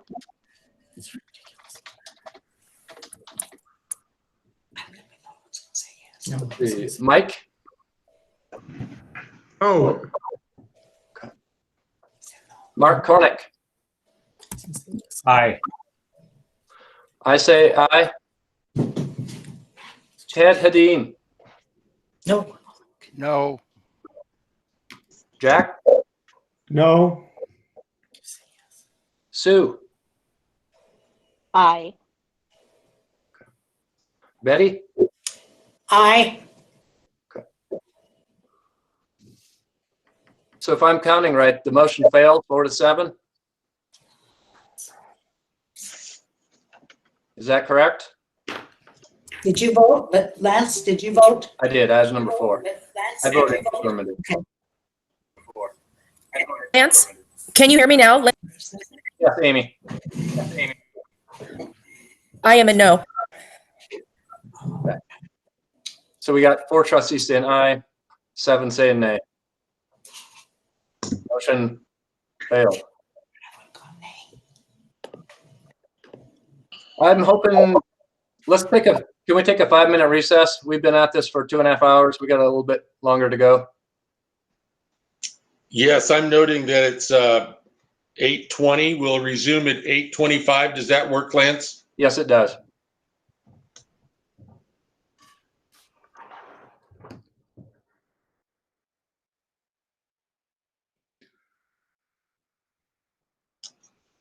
Just a reminder to mute mics when we come back.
I will be gone about 10 minutes, but I will be back.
Lance, I think we're at 8:25.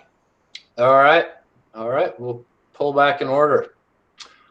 Fellow Lance, trustee. I do have a few public comments on that last vote. I don't know if that's out of order or not. You know, at this point, I think we've moved beyond that last piece. I'll still reference him in my records. Please do. Please do. Jack, did I see you had a question or comment? Yes, and I'm going to try and share what, let's see. I want to make a motion and I'm wanting to share it on the screen. Can everybody see what it is?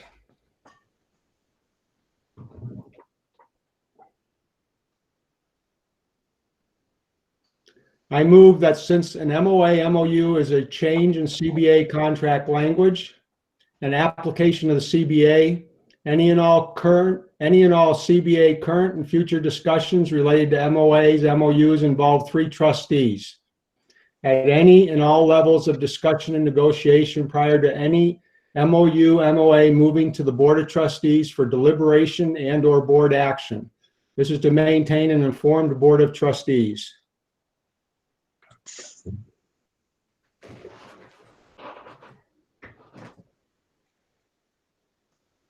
Okay. So if no one makes a second on this, the motion dies. This is Mike. I second the motion. Okay.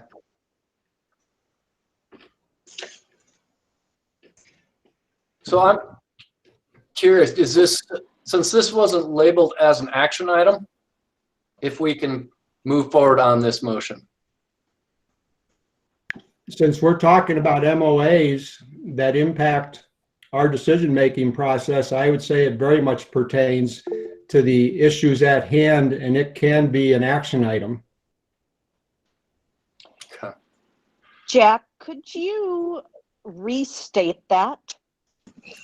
Okay, is anybody able to see it on the screen? Let me double check there first. I cannot see it. Okay, I will read it again. Thank you. I move that since an MOA and MOU is a change in CBA contract language and application of the CBA, any and all CBA current and future discussions related to MOAs, MOUs involve 3 trustees. At any and all levels of discussion, negotiation prior to any MOA, MOU moving to the Board of Trustees for deliberation and/or board action. This is to maintain an informed Board of Trustees. The purpose of this is to make sure that we're up to speed early and often, anytime there's any changes in any MOUs or MOAs, because the board has the ultimate responsibility for signing all these items. And the board is the one that signs a collective bargaining agreement. And the board should be the one that's approving MOAs, MOUs, because those are a change in the underlying CBA. And we need to be completely informed of this from beginning to end. That's the purpose of this right here. Jack, I wonder if we can table this for further discussion and table the recommendation for further discussion. Because ultimately we do have an action item ahead of us concerning the administration's recommendation. If we should table that for further conversation. Lance, I'm sorry, I'm taking. Yeah.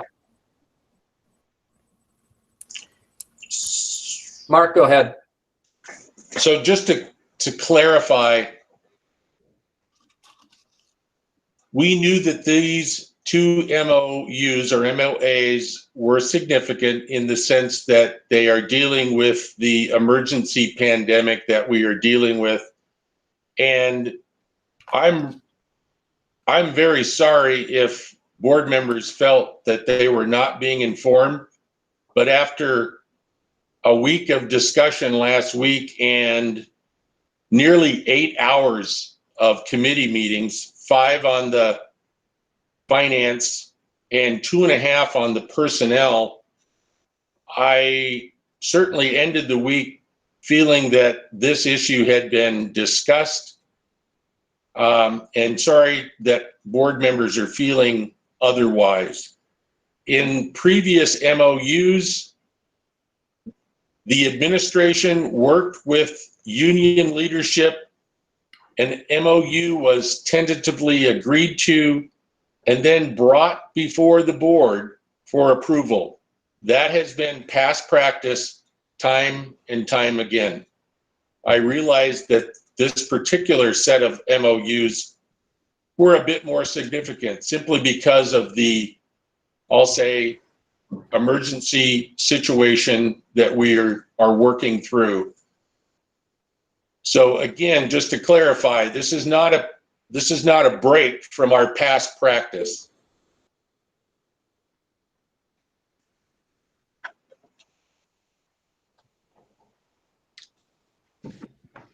So Jack, I do feel uncomfortable moving forward with this motion, just because I don't think it was publicly notified, and it seems off topic. I understand your connection with it, but it seems like that's a different discussion. I'm going to disagree with you, because anytime that something is, so the MOAs, MOUs are a discussion point. That's an item. It's an item on the agenda. We are talking about that. The ability for trustees to be involved in that is just as applicable from beginning to end. So it is not off the topic at all. Now, we have MOAs that are shown on our website that appear to not have been approved by the board. If they have, then I need to see other documentation. Mark? Lance, may I make a suggestion? I would suggest that we, again, this is, I would suggest to you that we consider another short recess and allow you, Lance, as board chair, and Jack, Lance, as vice chair, to call Deborah Silk. I think it would be important for you as board leadership to receive some level of counsel on this issue. And I think the sooner the better. Okay. Well, I'm going to disagree with you there. I've talked to labor law attorneys yesterday and today that have deal with both private and public law, labor law, and they're saying trustees need to be involved in it, and they need to be approving things, and that's what this falls under. And when they don't see any problem with something like this going forward. Well, I'm not arguing that point. I'm just, again, I think that this whole issue needs some legal counsel and advice as far as how best to move forward. Okay. Mark, do you have Deborah Silk's number that you can text me? And I'd like to take another recess, probably a 15-minute recess. Lance? Okay, just. Can you hear me at all? Lance, this is hear you. Amy. Can you hear me? I'm having technical trouble. Yeah. So we're going to take a recess to connect with legal counsel. So Lance, just to clarify, it is, I'll just say 8:35. Okay. Do you think 10 to 15 minutes? What would you prefer? Let's do 15. Let's reconvene at 8:50. Does I do my math right there? Yes, 8:50. Okay. Thank you.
I cannot hear anything.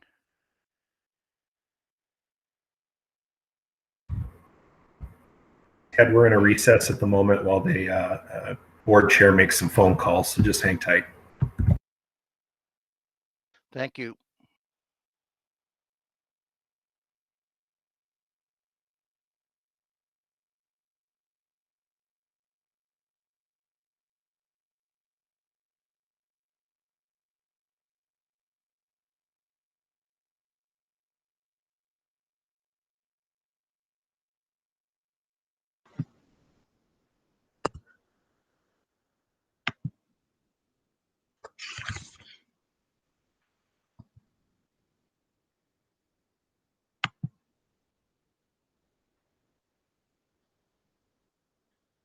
It's okay.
Lance, just to let you know, it's 8:50 if you're back online.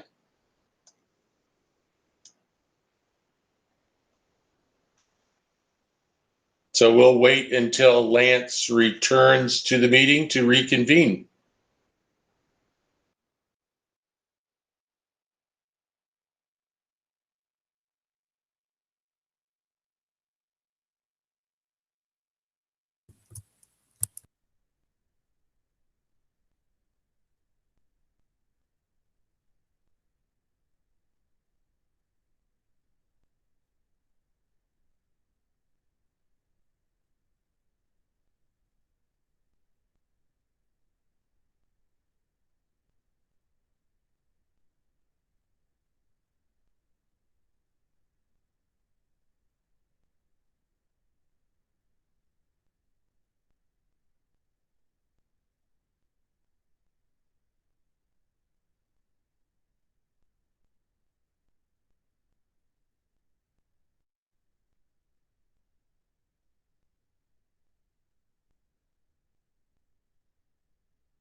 Folks, this is Mark Flateau. We're still waiting for Lance to rejoin us to reconvene the meeting. Please be patient and thanks.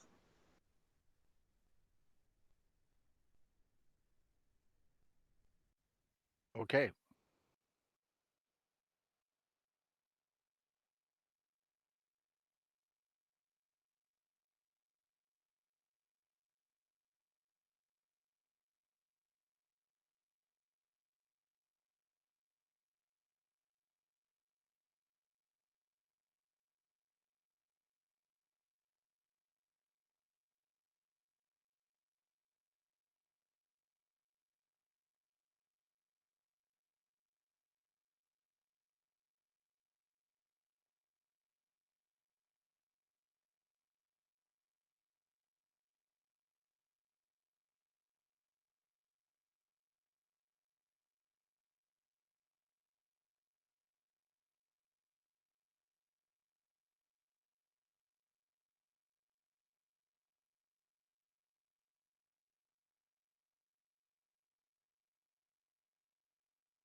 Hey, thanks everyone for your patience. Just to give you an update that Lance and Jack are still currently talking with Deborah Silk. And as soon as they are done with that conversation, Lance will be back on and we'll reconvene. So we'll keep you posted. Appreciate your patience. Thank you. Okay.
Jason Heacock, can you hear me? Yeah, go ahead. So I'm getting lots of texts from the live feed because they're not hearing anything, and so they feel like it has been dropped. Is there any way that you can notify people on the live feed that we are just in recess? Yeah, they can hear what we're saying now, and we're letting people know every few minutes. That's about the best I can do. Mark, I don't know if you want to put up just a document that says we're currently at recess on your screen. Okay. We That way will. People will see that. Do you see the agenda now? Yes. Okay. Again, folks, thanks for your patience. We're still waiting for Lance and Jack.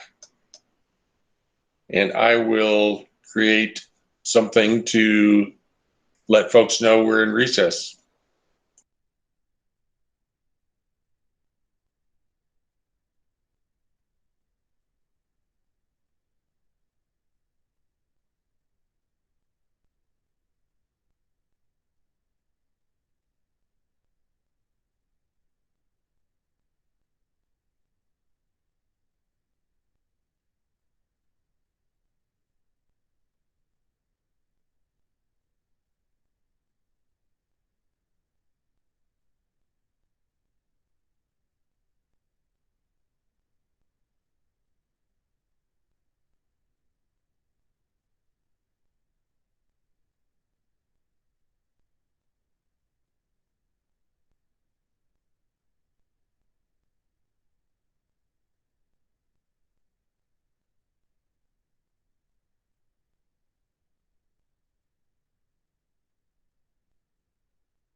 Good evening, everyone. We're again, just a reminder that we're in recess. We're still waiting for our board chair and vice chair to return to the meeting.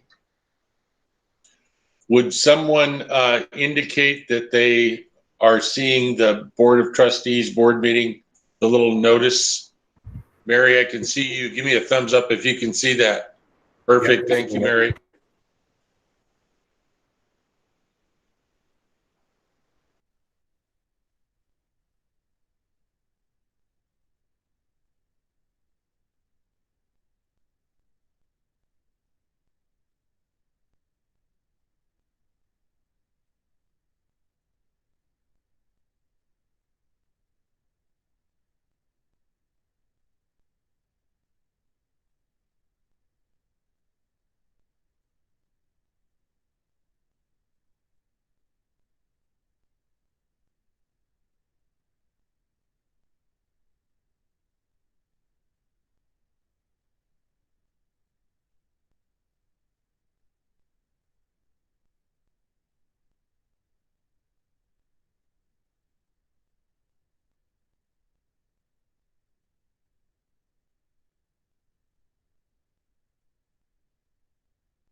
Lance, are you speaking? I'm not getting any sound, so I just want to make sure that I haven't lost the sound piece.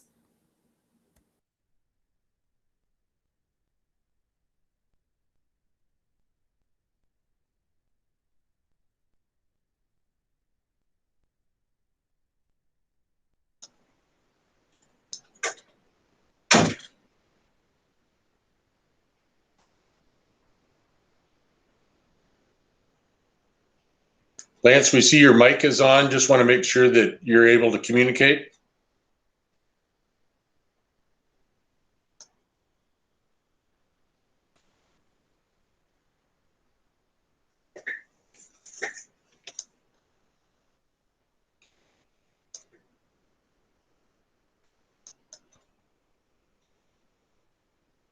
Jason, are you hearing me? Jason Heacock.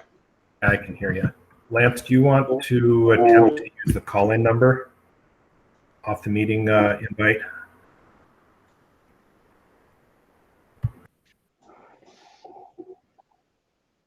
I had to join the meeting again because it all got reset when we reset. And so it might be, Lance, that you have to close all out and rejoin the meeting. Yeah, let me. I'm ready. Okay. Good enough. Hang on. Okay. Okay, folks, I have Lance on my speakerphone, so I am hoping that that will work. Lance, you still there? Lance, call me back. Lance, if you could call me back.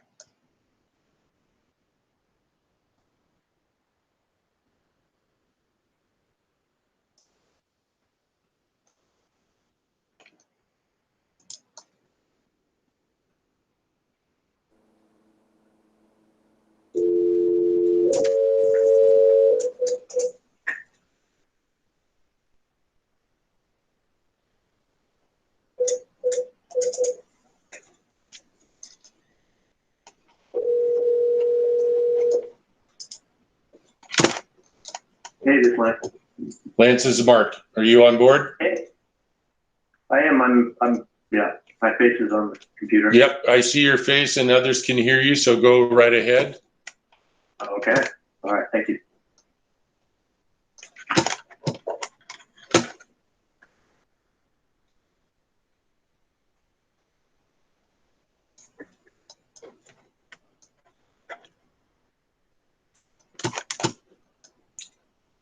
Jason, again, I want to make sure that I'm still communicating. I can still hear you. Did he hang up on your speakerphone call? He did. Okay, so I think that's what we're going to use for now. The speakerphone. Yeah, Lance, you'll want to stay on speakerphone with Mark, and we'll be able to hear you fine.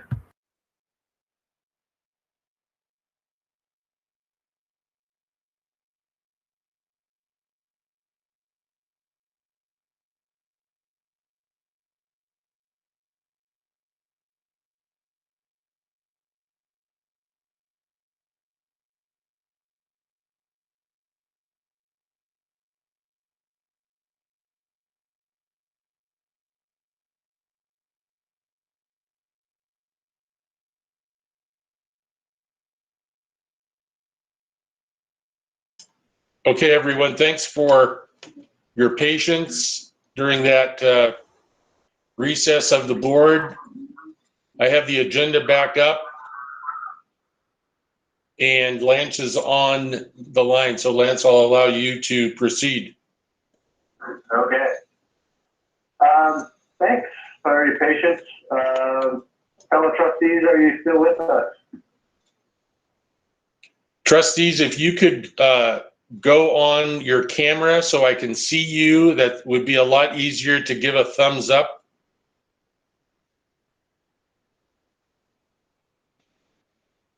I see, yep.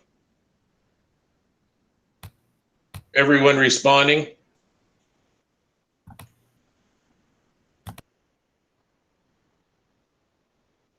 Go ahead, Lance. Okay.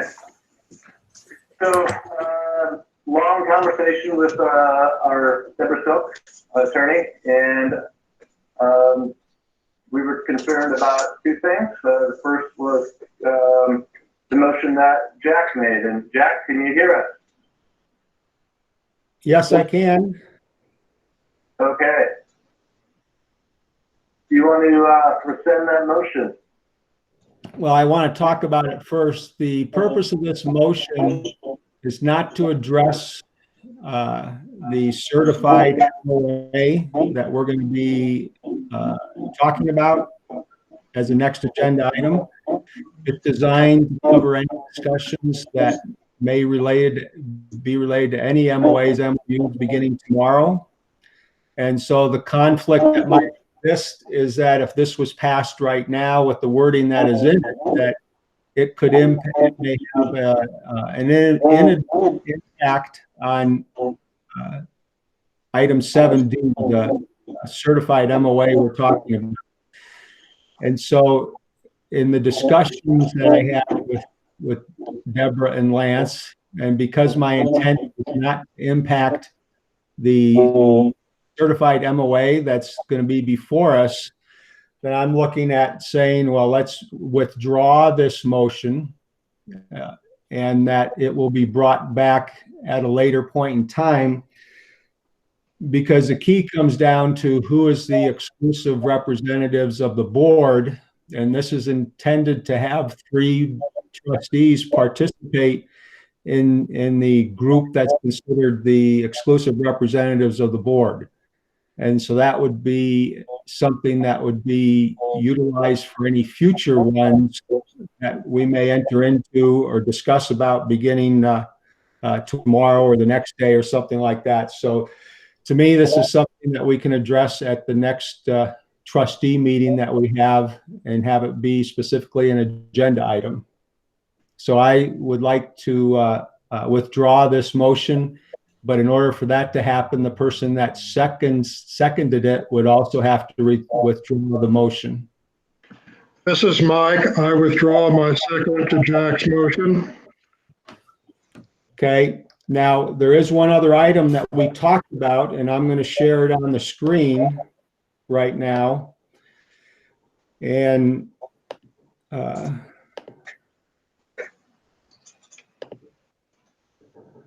so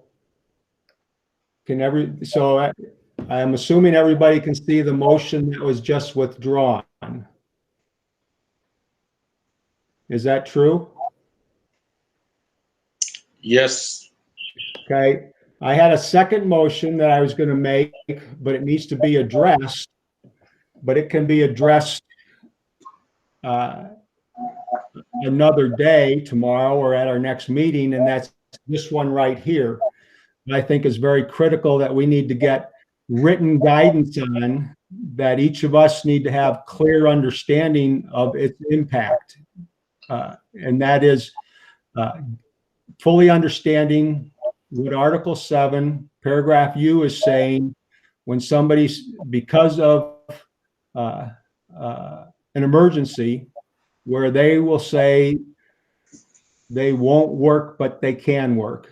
That we need to get, and that needs to be made clear and shared with everybody what the impact of that will be, and for us as trustees to understand that language that's in there. Not necessarily the history of what got the language in there, but what is the impact of that for anybody that chooses in an emergency to not work, even though they can work.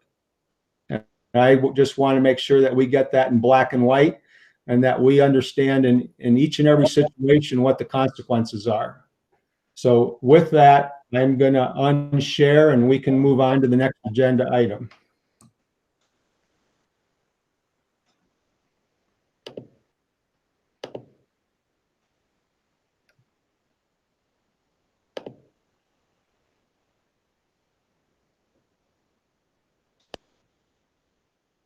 I know last time when Jack unshared, his screen was still visible. I want to make sure that everyone is looking at the agenda at this point. Board members, no? Yeah, the agenda's not up yet, Mark. I don't see the agenda. Thank you. Wait 1 minute. Mark, I have the agenda. I think it just takes a second. The agenda's there now on my screen. It's there. Thank you. Yes, Mark. Thumbs up. Yep, good. Thank you, folks. Lance, I'll look for your guidance as to how you would like to proceed. Are we moving on then to D, Kalispell Education Association, MOU? Lance? I've lost Lance. 1 second, please.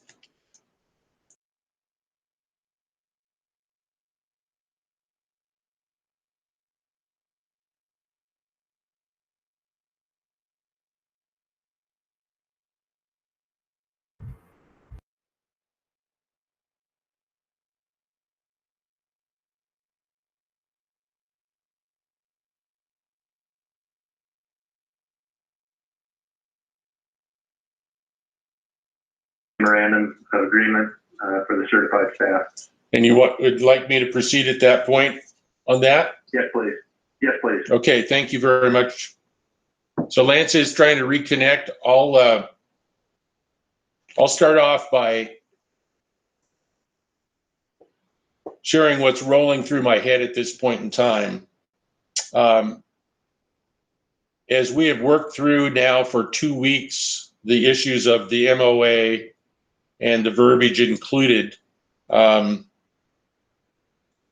appreciated everybody's feedback and input.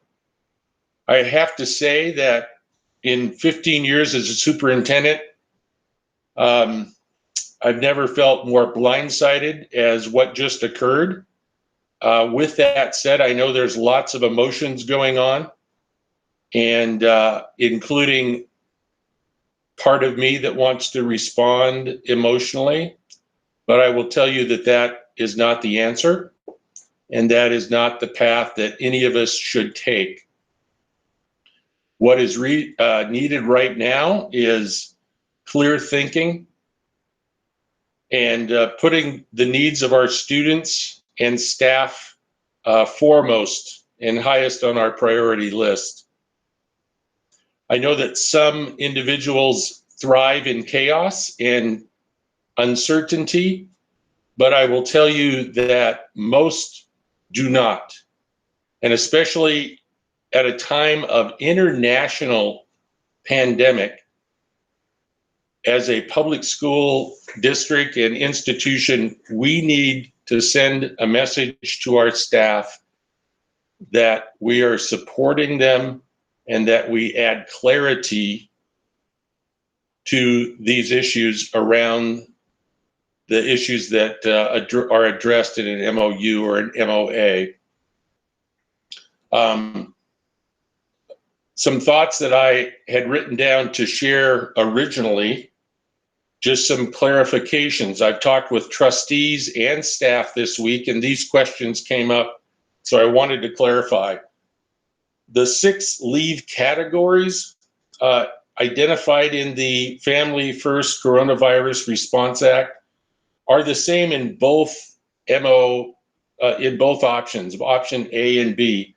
The difference is in option A, these COVID-related employee leave categories would not impact the personal leave banks of our employees. Please know that employees would not have to, would certainly have to qualify for those 6 categories based on the federal guidelines for these COVID-related leave categories. One thing that was also brought to me as a question was, it's clear that it should be clear that no one would be required to take any of these leave options, whether they qualified or not, but it is the right of all employees for those 6 categories.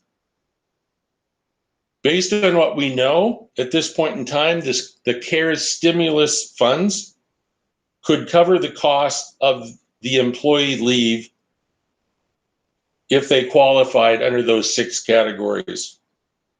And as I've said before, approving Well, I'll just say that I think it's important that we treat all of our staff in a similar manner when it comes to this issue. And so again, let's continue to work together and do what's right. That's why in my recommendation, I shared these, and I'm not going to take the time. Hopefully you've all read them. From my perspective, these facts, assumptions, and concerns pertaining to MOU option A. We also have in the documents the actual option A draft. And I know that some of you had questions on this and asked me to specifically put this up. You know, I can't think of any more compelling reason to approve this than at this point in time when our landscape, educational landscape, is changing so quickly. I would simply ask that you trust this administration and our staff in doing the right thing for our kids. And I realize that we have differing opinions. It's pretty apparent. The fact that it's 4 minutes to 10 and we are at this point in time in the agenda, I think demonstrates that. So we'd be happy to clarify any other issues on this, but I still stand by my recommendation to approve option A for the certified staff. Mark, thank you. Does my microphone work now? It does. Yay. Ursula, you had a question or comment? I do. I have a question. You know, that last vote was this is all very, very difficult. I definitely, you know, my fear is that right now, and I know from the comments that the staff are not feeling supported. And that is the last thing that I want, especially in this situation. There were some very big questions that came up that felt unanswered. And so my big question, you know, it was to have that idea that an MOU was not necessary, that the CBA already covered everything that was necessary for the classified staff. Some of these big questions are definitely my concerns. And, you know, my vote of no for approving the MOA was not to try to take away any security from the staff, although I know that that is how the staff is feeling, and I feel very regretful for that fact. My question is the MOA something that we need, and does it clarify more than what is already in the CBA and already in is what is already in the CBA? That's my big question. And then the other thing that came up that felt like a big question, you know, I am new to this whole process, and I was wondering if somebody could clarify for me how negotiations typically work, and if and why there's a reason that that happens aside from the board, just to help me kind of understand a few extra moving parts in this. Lance, I'm happy to respond unless you wanted to respond. Please do, Mark.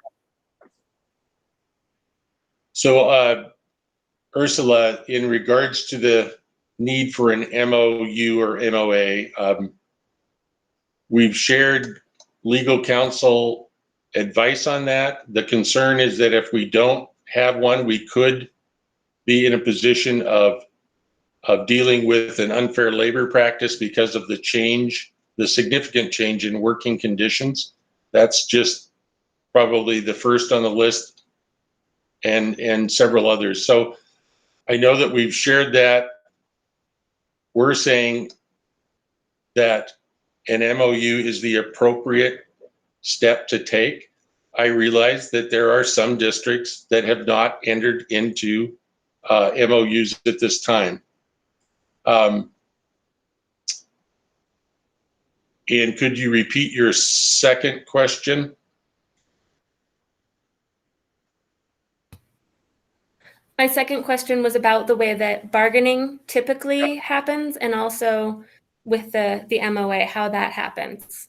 So typically we have a variety of MOAs that it can be ranging as simple as an agreement on departing from a minor practice, within the CBA for an individual for a variety of reasons. That's just, we reach and have discussions on a variety of labor issues. Typically, the union leadership and administration sit down, look at the issue, study it, develop an MOA, as was the case here, and then bring that to the board for approval. And again, the difference in this situation, as we've already said, was this was a significant issue and significant factors in the MOA.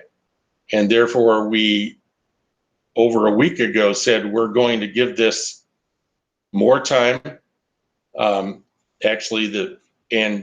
study it, allow personnel and finance to weigh in, and which we did this last week, and then bringing it to the board tonight for action. So I hope that clarifies at least how other MOAs or MOUs have been developed and brought to the board for approval.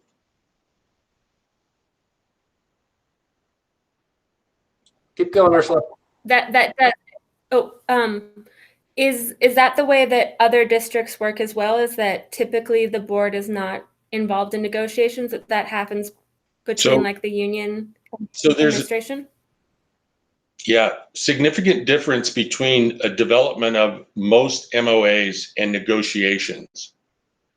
You could say that development, the discussions between a union leadership and the administration are a form of negotiations, but it's not formal negotiations. We have board representative on at least one on all of our formal negotiations. For many of the day-to-day tasks that come up that require an MOA or an MOU, they vary in topic and level of complexity. And I would say that is why you have administration. And especially in a AA district where we have a director of HR, a director of finance, a director of special education, IT director, assistant superintendent, and a superintendent. I know in very small districts that many times that is on the shoulders of a trustee or board members, but that has typically not been the case for typical MOUs or MOAs for Kalispell Public Schools. Thank you, Mark. April, you had a question? I just wanted to second what Ursula said. I think that there was a lot of confusion, and my intent is to not at all feel like the staff is not supported, because we are so grateful for what you do. But I also feel like it's a dual thing. Like, we've already got it there. Why do we need it again? Thank you. Other trustees, clarifying questions? Mike?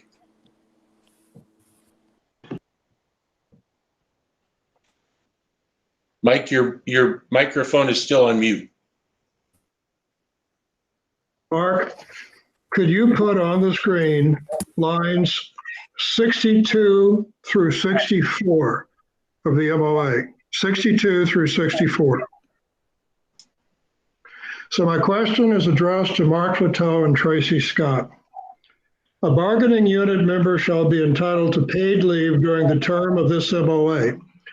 So I focus on the words during the term of this MOA. At line 23, it says this MOA will term on June 30, 2020. Therefore, is it correct to say a bargaining unit member shall be entitled to paid leave until June 30, 2020? That's the first part of my question. Yes or no? No, in the sense that this MOU is only valid during the emergency school closure in the manner in which it is written. With that said, Mike, the leave, the 6 qualifying factors remain. They are part of the most recent legislation. So again, there are aspects of this that continue only during the school closure, other aspects that deal with the leave. And Tracy, I'll let you, if you want to have further comment on that, you certainly can. No, that is correct, Mark.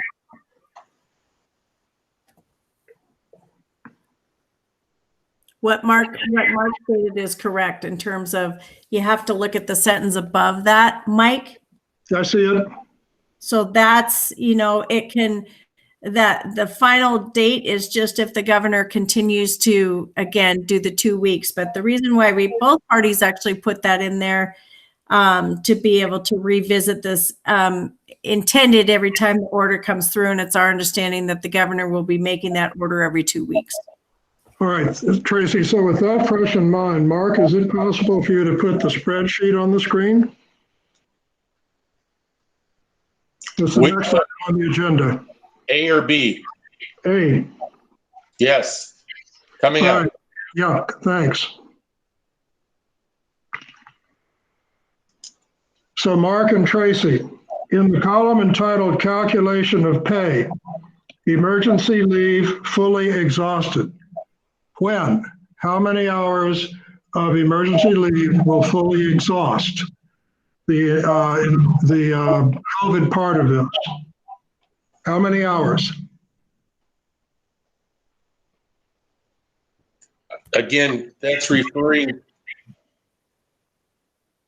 to the 80 hours of new additional emergency leave that is part of this legislation. And Tracy or Gwen could clarify that. I guess I'm not sure what you're looking at, Mark. It's very, very small on my screen. Okay. So I'm just not too sure if that's do I have that document? Yeah, it's the chart that shows the 6 categories, and what Mike's referring to is calculation of pay. Emergency leave fully exhausted at 100% of pay, then employee will continue to get paid at 100% during order. I want to know what that MOA spreadsheet then? Okay, I'm sorry. Tracy, speak first and then Mike.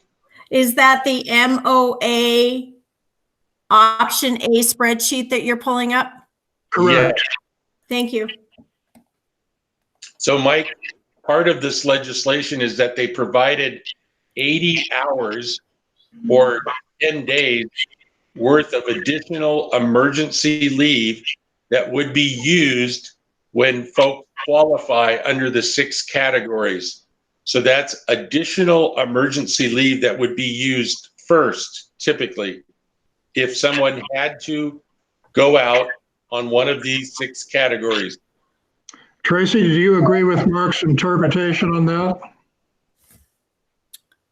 So I want to make him off mute. Yeah. So let me just, for everybody's purpose, and Mark, is it okay if you mute for a second so I don't get any feedback?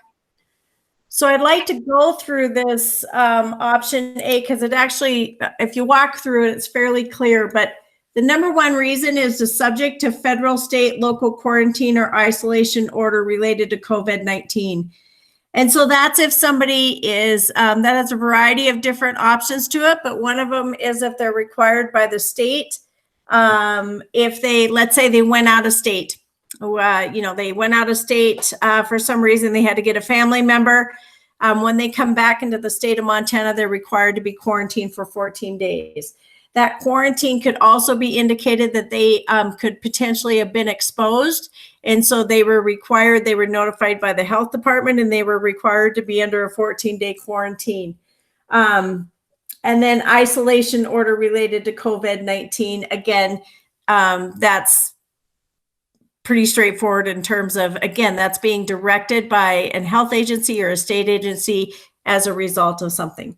So again, eligible for emergency paid sick leave. Yes, that emergency paid sick leave is 80 hours. And Mike, that's not 80 hours per event. So that's 80 hours total. And so they would receive, full-time employee would receive equivalent of 80 hours, part-time employee, 2 weeks equivalent to their hours. So that would be prorated based on their hours work. And so under option A, the emergency leave would be fully exhausted. So they would first use the 80 hours of leave that were required to provide them by law. And then they would continue to get paid at 100% during the order. And again, the order is based on the governor's order. And right now we're focusing on 2 weeks at a time. And that's what I understand the governor's doing. And so they would not have to use any of their leave. So again, the healthcare provider self-quarantine related to COVID. So number 2, it has to also do with people who have been, who are in, and I want to make sure I'm saying this correctly. So I want to make sure, hang on just a second. So option 2 is also a healthcare provider self-quarantine related to COVID. So that has to do with the fact that you have somebody who's in a high risk category. The 3 main high risk categories are people that are over the age of 60, people that have an autoimmune type deficiency and that could make them more susceptible to the disease, and then also people that are pregnant. You're eligible for emergency paid sick leave. Again, they're eligible for that 80 hours. And again, that 80 hours is not for each one of these buckets. That's 80 hours total. So an employee can't get more than 80 hours under this law.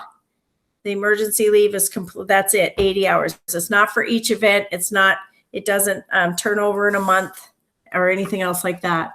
And so again, the same thing applies. 3 is experiencing COVID-19 symptoms and is seeking medical diagnosis. And so again, that 80 hours is used. So let me give you an example of how that works. If you have an employee that, let's just use a pretty simple example. You have an employee that's out of state. They went out for spring break. Let's say they went to, they were on a cruise. That cruise ship was exposed. There was coronavirus exposure to that cruise ship. They're required to be under a 14-day quarantine. And then they're able to access those 80 hours. Then let's say they contract the disease. So let's say that they actually get sick with corona. Then they have already used their 80 hours on that quarantine. So they would not get another 80 hours. So their 80 hours of emergency leave would be exhausted. So under option A, they would go ahead and they would be paid as if they're worked regularly, and they would not be required to use leave. Under option B, they would require to, after they've exhausted their 80 hours, they would be required to use their leave and their leave bank. And if they run out of leave, if they don't have enough leave in their leave bank and they run out of leave, then what will happen is they will go into a leave without pay status. Now, I know Gwen has talked about that we wouldn't want anybody in a leave without pay status, but we don't have anything in writing that actually that walks us through how that would work. So again, that's a concept and it hasn't been brought forward as a proposal yet. So essentially, as these 2 MOUs stand factually, MOA option A only allows for the emergency leave to be used, and then they would be paid and they wouldn't have to use their own leave. Option B would require them to use their own leave. And if they exhaust their own leave, then they would be in a leave without pay status. Would you like me to continue down through? No, that's a very satisfactory answer. I have only one more question of you, and then I have a question for Gwen. So following Tracy on what you just said, could you please comment on why in the column it says duration of leave, For category 5, it says 12 weeks equivalent hours, but for all others, it says 80 hours. Sure. So that's a different leave that you have. So if you look at number 5 is caring for a child whose school or place of care, I'm still off mute, great. School or place of care is unavailable for reasons related to COVID-19. So essentially, if you are a parent and Amy is right, there's different regulations for any kids that are 14 and older. I could talk to you about that in a second.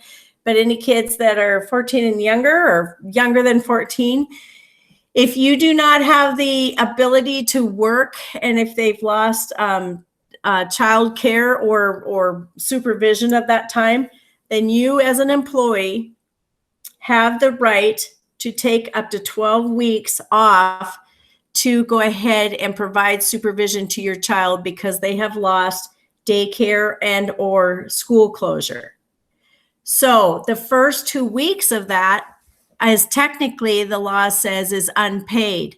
But that employee who is requesting the time off because of childcare can request that they use the 80 hours that's listed above to supplement those first 2 weeks. And then for the remaining 10 weeks under option A, they would be paid at 100% of their salary, and they would not have to supplement any leave. Under option B, they would be paid at 2/3% of their salary. And so it's not whether or not, so they don't have to be, the child does not have to be, does not have to have the COVID illness, does not have to be in a high risk category, the parent doesn't have to be in a high risk category. Amy's absolutely correct about that. It just has to deal with daycare. So let's say I have 5 kids at home and I am going crazy because they're driving me crazy and I cannot work at the same time and still take care of my kids' needs.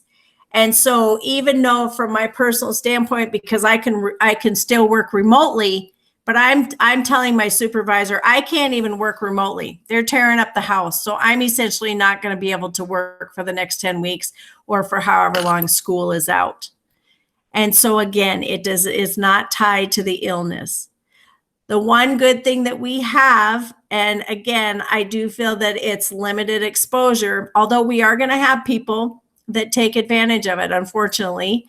And there's going to be people that actually need to take advantage of it. But when I say taking advantage of it, is kind of abusing the opportunity. But the majority of our employees have the ability to work remotely, and they have that flexibility. And so we've only had one person to date that has requested leave under number 5. And she doesn't fit into any other category. She literally does have 5 kids and very young ages. And so she really doesn't have the ability to work. And she is also one of the employees that does not have the flexibility to work from home because she's in our food service. So she certainly is supported by taking that leave.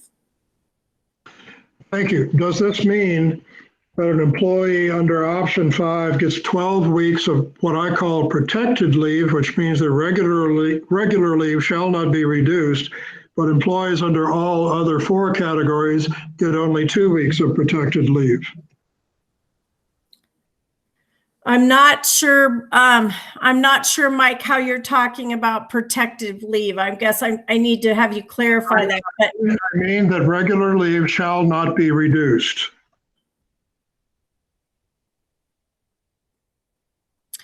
Mike, can you ask your question again, just so I understand make sure I understand what you're asking?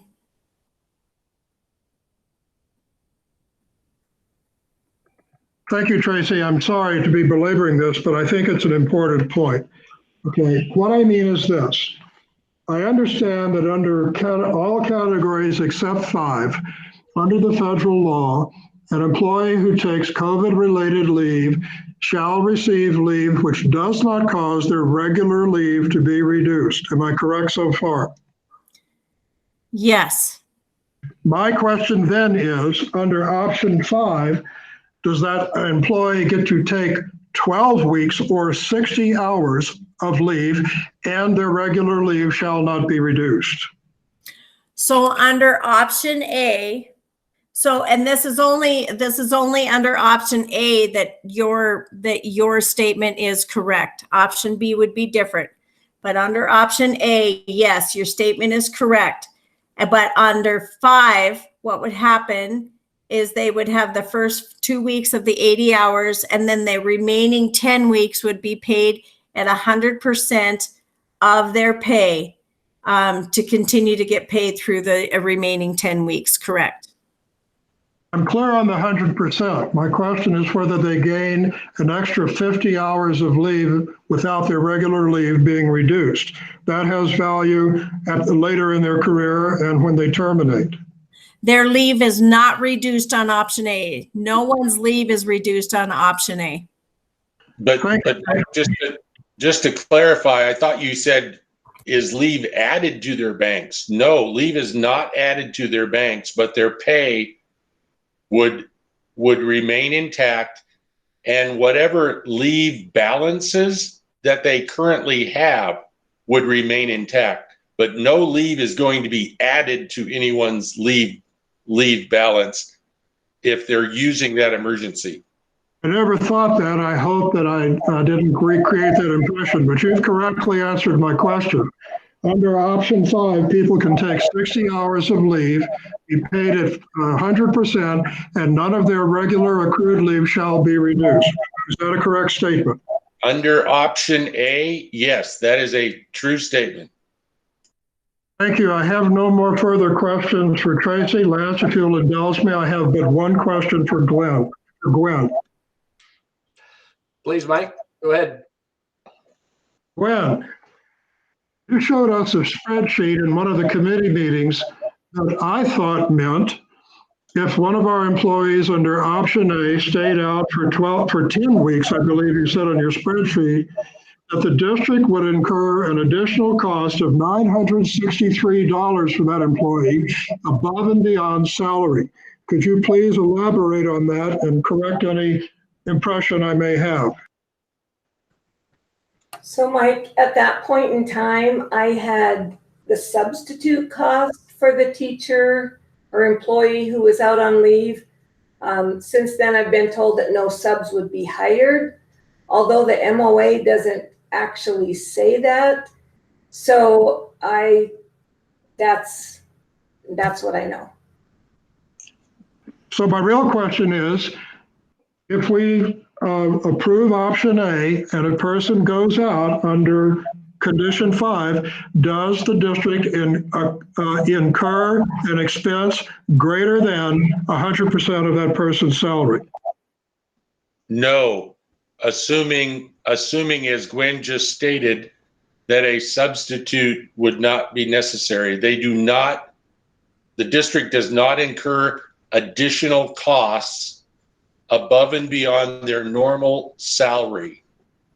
And again, the only exception to that is if there was a situation where a substitute could be appropriate, may be appropriate in that situation. But we have had extensive discussions with both building principals and with union leadership on that issue.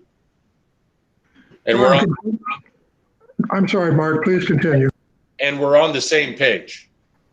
Yes, and I'm very grateful. I want to thank Mark, Tracy, and Gwen for their clear answers.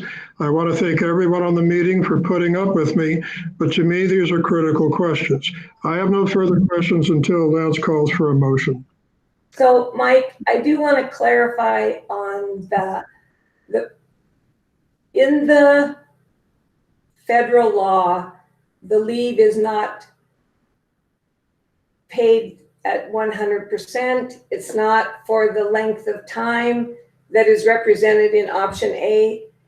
And since they would not be using their own leave, when that leave is paid out, there would be some cost attached to that. So I just want to clarify that there likely would be some additional cost to the district.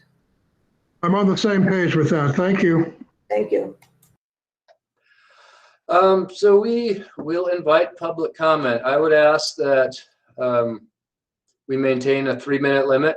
You know, I know we've had 8 hours of committee meetings concerning this, so if we can stick to, I guess, original thoughts and try not to repeat each other, that would be great. But it is a public meeting, and we'll try to limit conversation 3 minutes. Jason, can you start us out with what has been written? I can, and I will say that I'll probably go over 3 minutes on a couple of these individuals. That's okay. Read fast. I will do my best. This first one came in from Stephanie Nadesi at 8:15 tonight. It says, I am just contacting you as a fellow 10-year trustee and board chair of a feeder school district. An MOA needs to be negotiated with the union, and then the agreed upon MOA is approved at the board meeting. If the board approves something that has not been agreed upon by both parties, it sets the district up for a lawsuit since it's not legal or valid. All the changes to people's work conditions due to the stay-in-place order have to be negotiated. It is a legal change in employees' work environment. We don't have this issue at our feeder district when we went through this process last week. Our board and the union both agreed to the exemplar from MTSBA, and we approved it at a special meeting. It was a very simple and easy process, so I'm really confused why it's an issue with SD5. It seems like some of the SD5 board members don't understand the purpose of the MOA and for what employees it applies. I've talked with Lance Melton throughout this process just to make sure our board is following the law, so I just wanted to give you a heads up after listening to the meeting. It's such a stressful and unprecedented time, and everybody just needs to take care of each other. The SD5 board members need to contact MTSBA because there is federal law that if employees need to, quote, on call, end quote, at home and be ready to work when we need them, that is legal. Having them, quote, not work, end quote, and be on call is legal. I'm speaking as a board member in a feeder district. The SD5 board needs to be aware of this, as this will set the district up for a federal and state lawsuit. SD5 board members should be more educated about this and this difficult to watch as a SD5 taxpayer. And I'll just read through these other ones real quick. This one came in from Steve Sinknight at 8:16 p.m. Jack, maybe fake news, question mark. Greg Adkins sent in at 8:23 p.m. Vote was being taken when Fallon took over and discussed letters. He was out of order. This was a pour. Ivana Fritz, 8:24 p.m. I'm not sure that the procedure followed in that last vote was correct parliamentary procedure. The vote was happening. Then Mr. Fallon started comments and presenting. When Mr. Isaac tried to call point of order, Mr. Fallon refused and said it pertained when the letters were definitely not germane to classified personnel. This obviously impacted the decision and did not give both sides equal opportunity to be heard. This vote should be reconsidered by one of the, quote, winning sides, end quote, members, nay, to actually clarify the vote. Jason, can we stick to the MOA, option A? To the MOA, yeah. Give me just a second. Let me go through these. This one came in from Dana Herring at 8:33 p.m. We just heard about so many expenditures of the school district that are of far more financial impact than the possible hypothetical impact of the MOA-MOU agreements and of far less ethical impact. These now both actual and proposed actions by the board are disheartening to the employees of the school district and undermine our efforts and dedication. This is wounding your employees. In the time of a pandemic, we should be trying to protect and support employees, not trying to benefit from woe. Jenna Morgan sent in at 8:51 p.m. Teachers are going above and beyond. This should not be an additional thing we have to worry about. Please vote for proposal A. Greg Atkins sent in at 8:51 p.m. The classified MOA vote of no is essentially a vote against the agreement made between parties involved, hoping the tide changes after the break to consult the lawyer.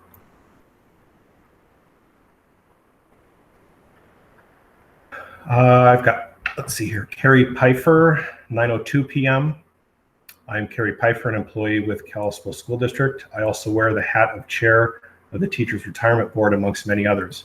I'm not representing TRS today, just myself, an employee, mom of a junior at Glacier High, and a taxpayer times two. Many of the board members have been told by Gwen that this will not affect employee teacher retirement. However, that is not fully correct. We are allowed to place 1/3 of our leave balance into our TRS account for future retirement benefits. If our leave bank is reduced, this is a financial impact in the future as well. Is Gwen, parentheses, like she said in the prior two committee meetings, willing to make us whole before we retire? And how do we plan for this? That is my question. 1 second, just almost done here.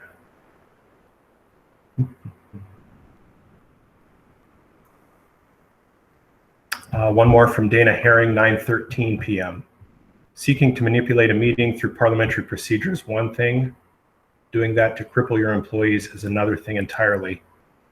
In the Kalispell Public Schools mission statement, the school board's beliefs include our students and staff are our most valuable assets. Our staff deserves our support and the best resources we can provide to meet the diverse needs of our students. From your earlier vote and from other manipulations, it seems these elements of your mission are being forgotten.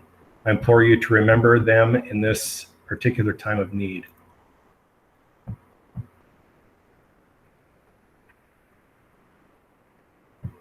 I've got just one more here. And this will be a couple minutes and then we'll be done. Peter Music sent in at 9:28 p.m. I've been listening since 6:45 p.m. I am curious about my opinion, my options with certain leave on behalf of my family. I have every right to take 3 weeks off to be supporting my newborn.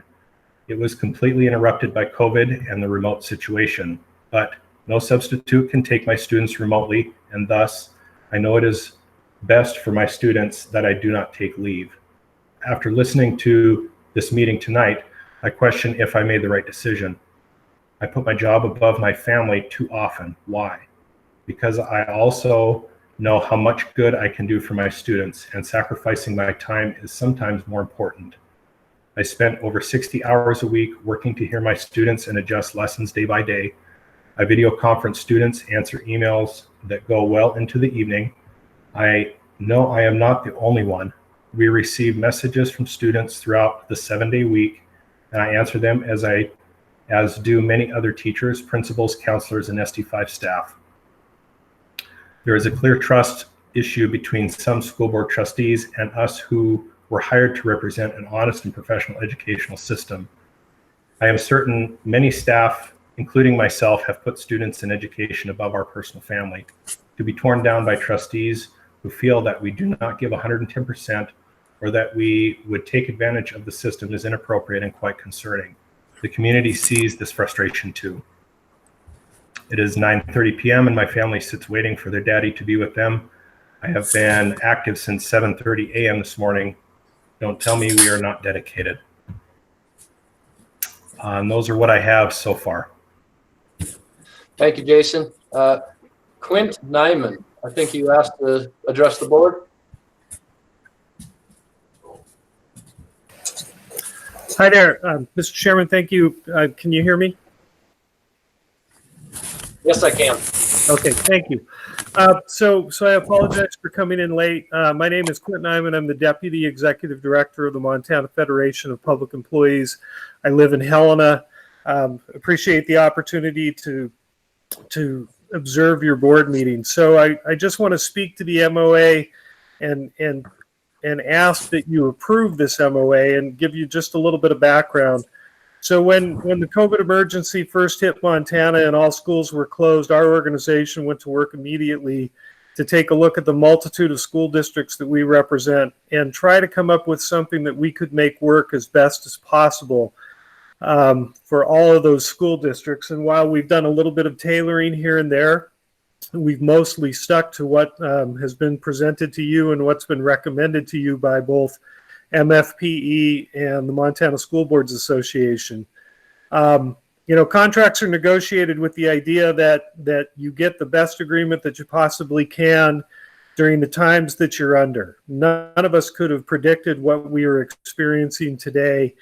And if we tried to negotiate a contract in that way to answer these questions that we're dealing with today, we never would have come to an agreement.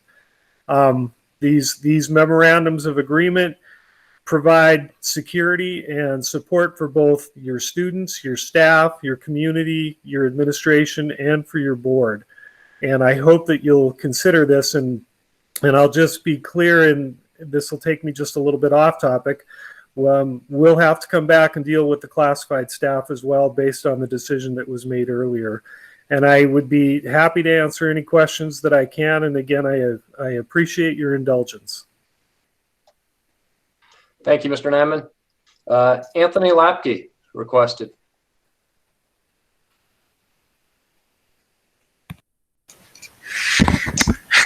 Thank you, Mr. Chairman, for allowing me an opportunity to address the board. KEA is proud to stand shoulder to shoulder with all of our fellow union members in Kalispell Public Schools. We've stepped up with our administration and with all of our staff to take care of our students and community in this extraordinary time. KEA has been flexible and has been responsive to our administrators, the needs of our students, and to our coworkers, albeit remotely. With drastic working condition changes being implemented, an MOA must be addressed, or demand a bargain would be appropriate. In the spirit of collaboration, this MOA was written and vetted and approved by MTSBA and MFPE. And contrary to any belief that may be thought at the moment, our process was not a power grab. It was not an exclusive or an exclusionary process. This MOA would be an agreement. It's an understanding that creates certainty in a time of uncertainty, and clear thinking is required of it. Our classified and classified units had an understanding with our administration, and I'm asking the board to consider the opinion of our administrators. Person for person, they stood up and supported this MOA. The no vote earlier and a no vote now would be an indicator that the board may not agree with the judgment of our administration. And I believe that would reflect poorly on this board, especially given their fantastic leadership and response to this pandemic. Does a no vote indicate that the board believes that the staff is untrustworthy? Does a no vote believe that we are not loyal to this district? Is a no vote an indicator that some want a pound of flesh if somebody dares to have a COVID-related leave claim during a pandemic? Is a no vote on this MOA teaching us a lesson? It's been asked, what does it hurt to not have an MOA approved? Well, not having one approved could potentially further disrupt our staff and subsequently our students. A no vote does harm to this relationship that KEA has with our board and with all of our employees. To finish up, coming in tonight, this was not the point that I was going to make, but I feel it's important for all of us to understand. KEA asks that you support MOA option A as recommended, and I would also like to implore you to, after this has been supported, to reconsider the vote for our certified or our classified unit.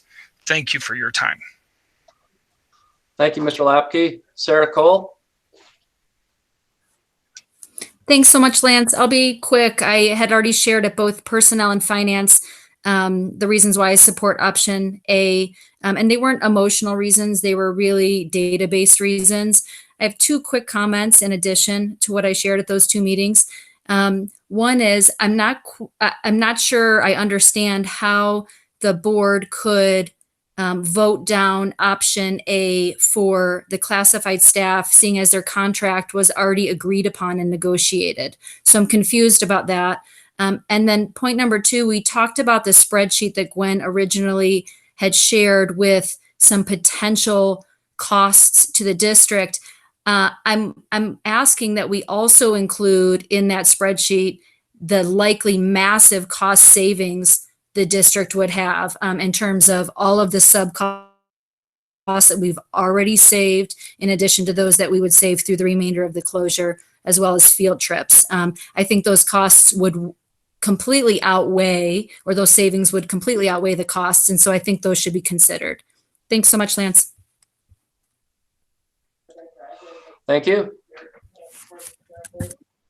Is there anyone else who wishes to address the board? I had a couple more emails come in. Okay, thank you. First one is from Paul Doherty, 10:32 p.m. KFCP requests a board member who voted no on the KFCP MOA MOU to motion to reconsider. Another board member who voted no would need to second. Thank you. I've got one here from Dana Herring that just came in, 10:36. Dear board, how many employees would this actually affect? Who is actually not working? The actions of the board relating to our classified staff is totally disgraceful. You have effectively told them to stop working. As per the classified CBA, quote, in the event that an employee's duty day is lost due to a school closing, the employee shall perform duties on a makeup day scheduled by the district or take a vacation or personal day.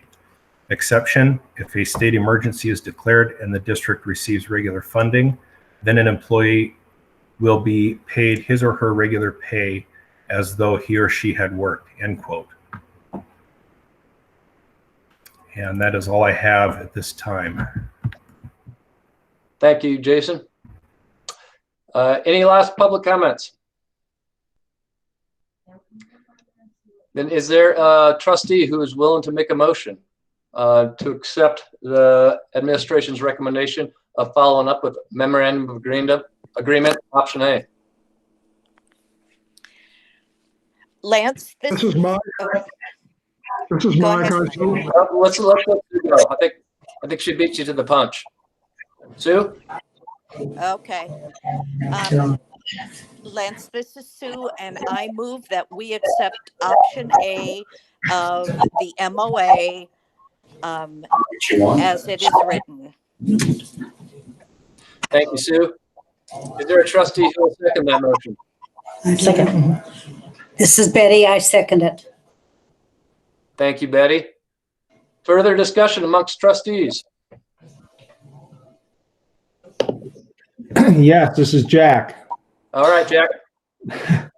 I cannot support option A, nor can I support option B on the premise that we have to have parity with our neighbors, and many of them do not have the luxury of being assured full pay. They do have the federal default, FFCRA, and they have their leave. From what I understand, and maybe Gwen can clarify this, that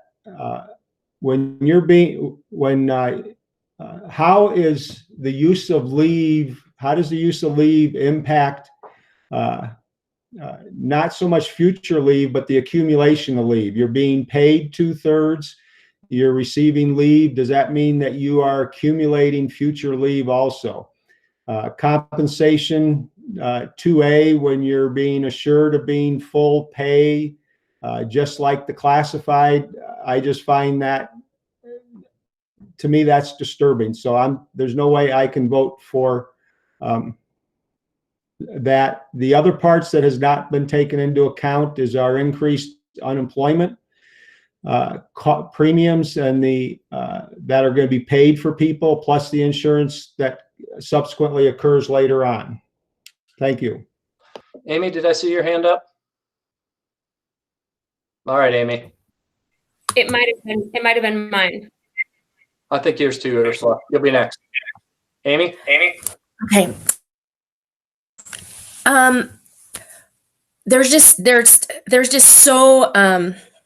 so much emotion, and I just want to let everybody know that, you know, I have been on the board for almost 2 years, and it has been an incredible team effort, and we have been such a team, and this board supports the teachers and the staff so much. But the one issue that I have felt very uncomfortable with repeatedly has been negotiations, because I believe there's been a tradition of administration and the bargaining units getting together, and the board, I have not felt like I've had enough information to make an informed decision. And I said it before, and I truly believe this. My responsibility is for everybody's security, and it's for, you know, supporting the teachers we just have such an amazing school. And so the one thing I want to point out, just for me personally, and I've said this before, I think the FFCRA is a relief package, and it's very detailed. It provides such incredible relief, and I think it's very unfortunate that it has become a bargaining package. And to me, there's a difference between relief and bargaining. And what has happened is there is bargaining. There are personal days being rolled over that you know, I didn't really understand why that was in there. And I also think the FFCRA, there's been so much thought to it, and they have tried to make parity with, if it doesn't matter if you're an administrator making well over $100,000, you don't get your full salary to, you know, take care of a loved one. You do get compensation, but somebody who's a beginning teacher, you know, we don't value human lives differently. And I think that is really addressed in the FFCRA.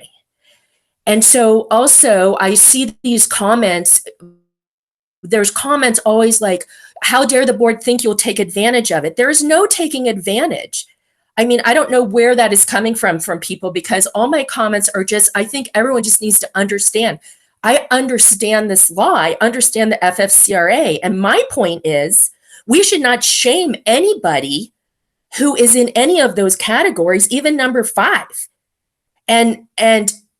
And people view number 5 as you should not do that. And I don't view that at all. I am just trying to get understanding and have everybody understand the language of this act and what it means. And you don't have to have 5 kids. And we keep, you know, I keep hearing, you know, if they can't work because of the kids. That is not true.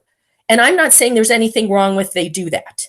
So I believe the FFCRA is a great package. I believe the FFCRA is going to I just think it's a really great relief package. And I think it's going to protect the district from grievances if we modify it. So I just totally support the staff, and I hope that you don't take this in the way that all these negative comments are. Thank you, Amy. I think Ursula was next, Mike. So Ursula first, Mike Merchant second. Yeah, my question is actually for you, Lance. I was wondering what feedback that you had gotten from Deborah Silk on the call that you just had. Specifically on the need for an MOA again. You know, again, I think the Montana School Board Association has communicated that, you know, it's important. I think administration has shared that. You know, I think there's just a different view of opinion, and Jack can, he's got a view of opinion that we don't need the memorandum of agreement. The Montana School Board Association feels we do, and it saves us from a lot of maybe prolonged negotiations on some of these agreements.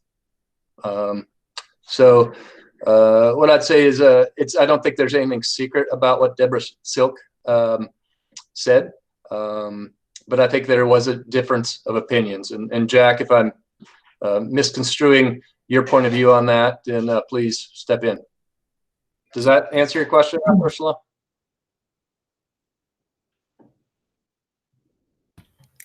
Yes. Well, this is Jack, and Deborah Silk and Lance and I talked about the labor law and the 3933-303, if I have the numbers right.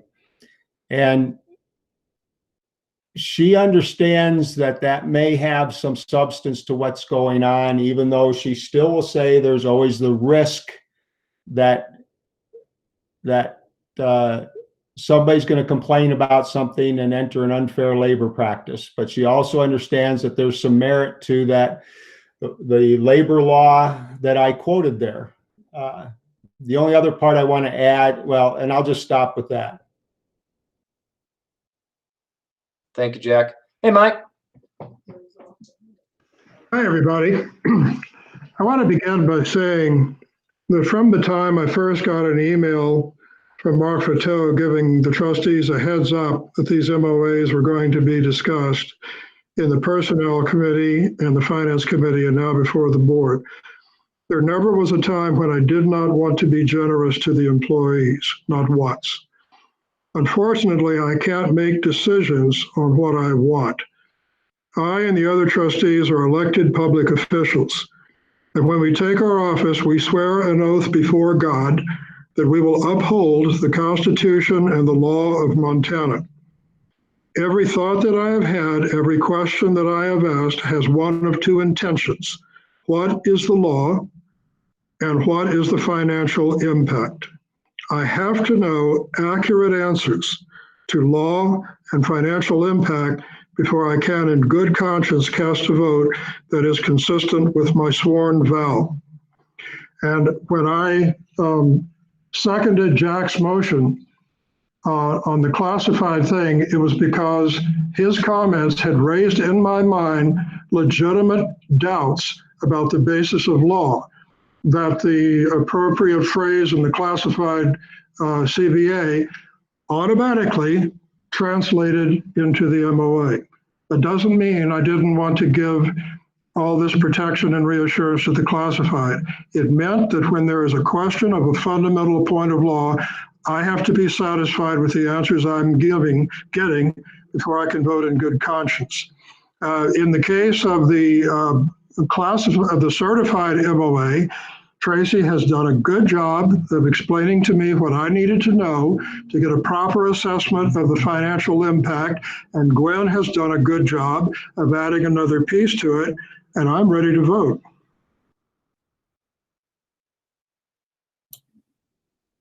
Lance, can I make a comment?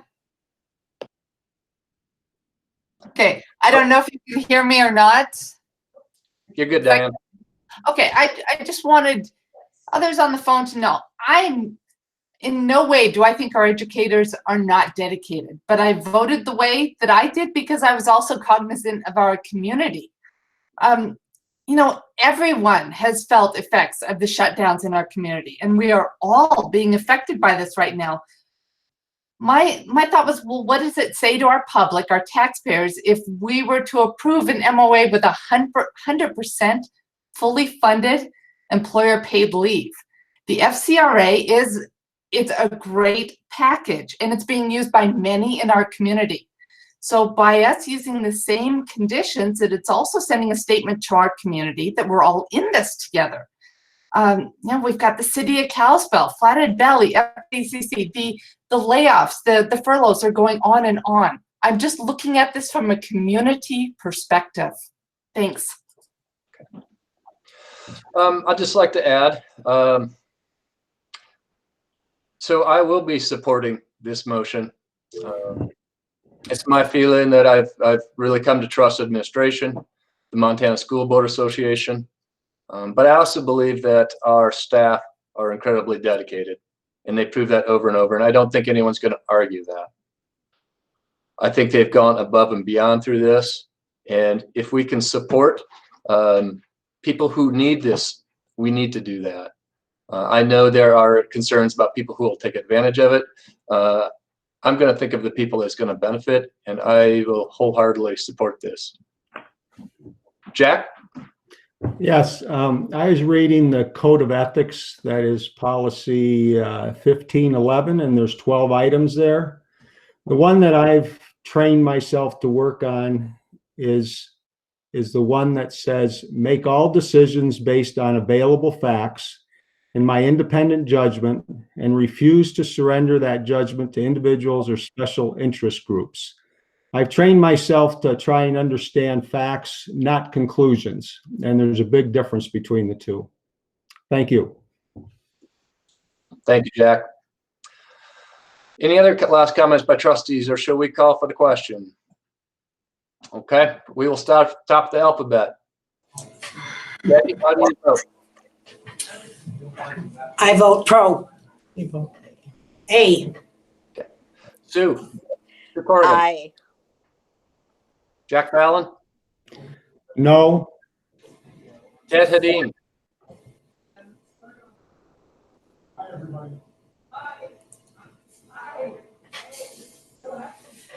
Ted Hedin. We'll come back to Ted. I vote aye. Mark Cornick. Yes. Yes. Aye.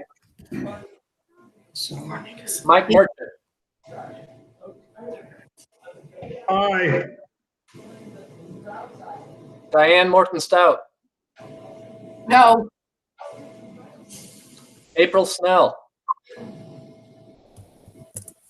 No. Amy Waller. No. Ursula Wild.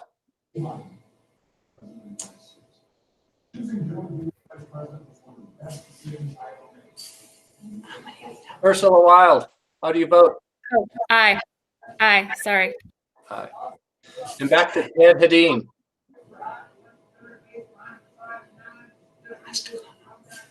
I'll vote aye. Aye. So I believe the ayes carry the vote for memorandum of agreement option A. Is that correct? 6 to 4. Yes. Bill. Okay, thank you. Know what you needed? I appreciate everyone's wholehearted consideration of this, and I appreciate dissent and votes and your principles. We still have some items on our agenda. Contracts. Mark, can you pull those up? You can just stay. Well, that's what I said. I will. Just a reminder to mute microphones once we're done speaking. I'll get to the agenda.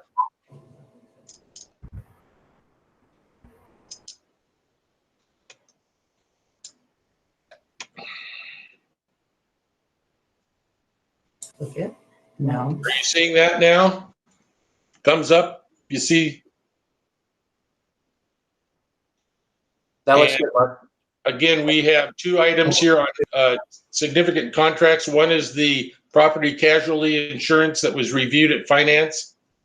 And then one is the telehealth agreement that we would be entering into on our insurance plan.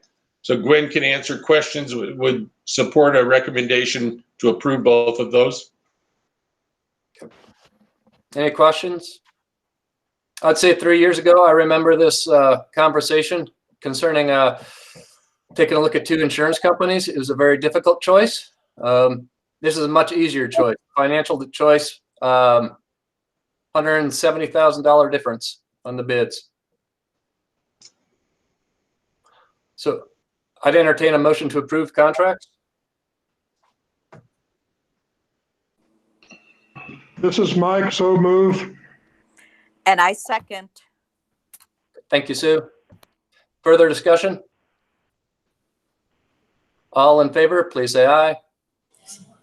Aye. All right, roll call. Ursula, how do you vote? Am I on? Oh, we're gonna do it. Sorry, with my mic. Yes. Okay. Amy Waller, Yes. April Snell, Yes. Diane Morton Stout, Yes. Mike Merchant, Yes. Mark Hornick. Aye. I vote aye. Ted Hedin, Aye. Jack Fallon, Yes. Sue Corrigan, Aye. Betty Albright. Aye. Motion carries unanimously. Contracts and change orders at the high school level.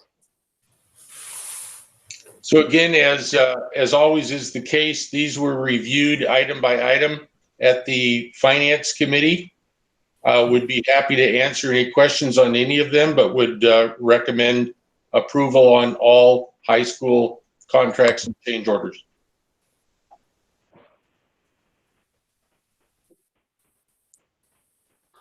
All right, any questions? Entertain a motion to approve. That we could. This is Ursula. I move that we approve the contracts and change orders. Thank you. This is Betty. I second it. Thank you. Further discussion? Betty, how do you vote? I vote yes. Sue Corrigan, Aye. Jack Fallon, Yes. Ted Hedin,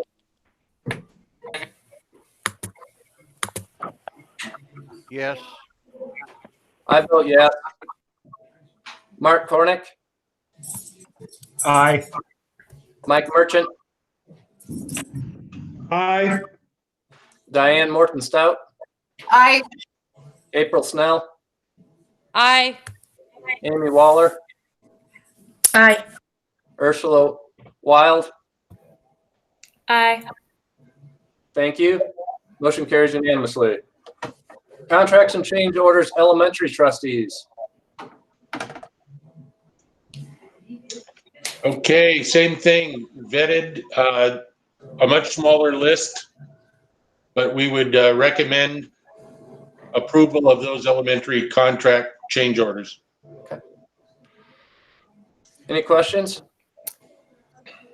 Elementary trustees, is there anyone who would be willing to make a motion? This is Ursula. I move that we approve the contracts and change orders for the elementary. Thank you. I'll second that. Thank you, Sue. Ursula, how do you vote? Aye. Diane? Aye. Mike Merchant? Aye. I vote aye. Ted Hedin? Yes. Sue Corrigan? Aye. Betty Albright? Aye. Thank you, elementary trustees. Elementary early kindergarten program. And can I remind you all to shut your microphones off?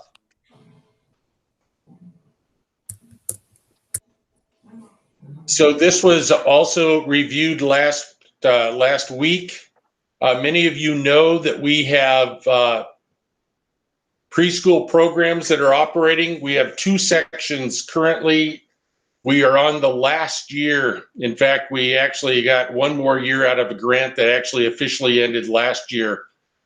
This proposal allows the school district to not continue a preschool, but to have what we are referring to as early kindergarten classrooms. We would certainly enroll our regular kindergarten age 5 and age 5 students, but we would also like to have the ability to enroll 4-year-olds based on age and space in an early kindergarten classroom environment. We currently have 2 FTE instructional staff and would need an additional if we were able to support 3 early learning kindergarten classrooms, which we believe we would be able to fill quite easily. So revenue will cover the cost of the program. We've discussed this with our elementary principals on many, many occasions. This is a common practice that is found across the state. And so you will basically, you'll be taking action in the early fall to approve a list of 4-year-olds that would be included and enrolled in this early kindergarten program. Mark, what kind of space issues will we have, not just next year, but in the coming years, when we approve the early childhood kindergarten? Yeah, good question. We've discussed that significantly. I'll say 2 things. We have 2 classrooms already. We had a 3rd classroom at Peterson Elementary. We haven't necessarily made a final determination as far as location. The fact, we've discussed this before, the fact that we are 60 students down this year compared to last on the elementary side, and ample, I'll say certainly enough room. We should not have any trouble from a space standpoint for next year. But to be honest on that question, as we move forward, it may impact the number of classrooms that we can support down the road, but we don't see that being an issue, at least for the next 2 to 3 years. Okay, thank you. Other questions for administration? Okay, this would be an elementary trustee issue. Is there an elementary trustee who wishes to make a motion on this?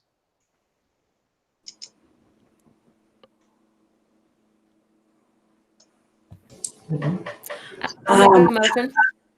Go ahead, Betty. I'll make a motion to accept the elementary early kindergarten program. Thank you, Betty. I'll second it. Thank you. Thanks, sir. Further conversation? All right. Ursula, how do you vote? Aye. Diane Morton Stout, how do you vote? Aye. Mike Merchant? Aye. I vote yes. Ted Hadeen? Yes. Sue Corrigan? Aye. Betty Albright? Aye. Motion carries unanimously. Thank you. Elementary anticipated enrollment increase. So this ties directly with the motion that was just supported. We're anticipating an additional 60 students and would produce additional revenue of approximately $365,000. So again, Are we doing the elementary one first? Is that what Lance read? Yes. And this one's the high school, I think. so I thought I clicked on the right one. Elementary.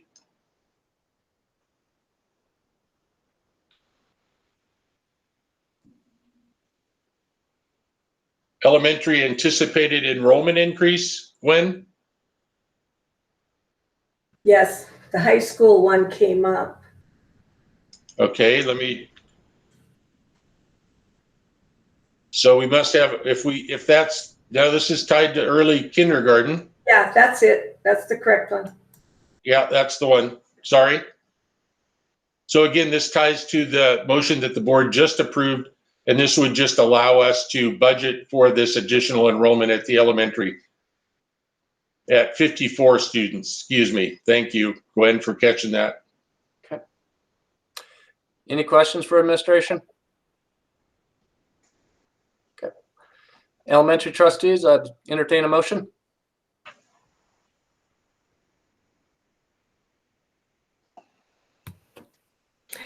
Okay, I'll do it again. I move that we approve the anticipated elementary enrollment increase application. Thank you, Ursula. I'll second that. I second. Second it. Okay. Sounds like you can take your pick. All right. Betty, how do you vote? I'm aye. Sue? Aye. Ted? Ted Hadeen, how do you vote?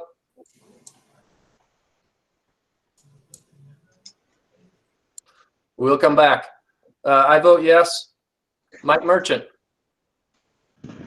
Yes. Aye. Ted votes aye. Diane Morton Stout. Aye. Ursula Wild. Aye. Thank you. High school anticipated enrollment increase. Let me bring that up. Next. And this is dealing with just the number, particularly the number of freshmen, large numbers of freshman class. So again, would ask your approval, approximately 60 students and potential increase in revenue of $365,000. Okay. Questions for administration? Okay. Entertain a motion to approve. I move that we approve the high school enrollment increase application. Thank you, Sue. Do I hear a second? Second. Thank you, Diane. Further discussion?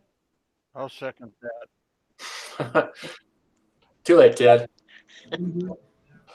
All right. No further discussion. Ursula, how do you vote? Aye. Amy Waller? Aye. April Snell? Aye. Diane Morton Stout? Aye. Mike Merchant? Aye. Mark Cornick? Aye. I vote yes. Ted Hedin?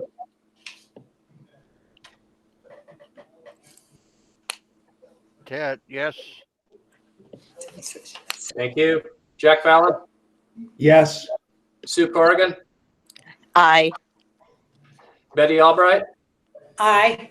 Motion carries unanimously. High school additional FTE certified. So this is tied directly to the motion that the board just approved. So in order to support that increase in enrollment, we are needing 2.3 additional high school certified FTE. If you recall, we have an agreement and understanding with the trustees that anytime we increase FTE, we always bring it before the board. So would recommend approval, and the additional A and B funding will cover the cost of this additional FTE. Thank you. Is this revenue neutral with the additional A and B? Yes, that is exactly what we're anticipating.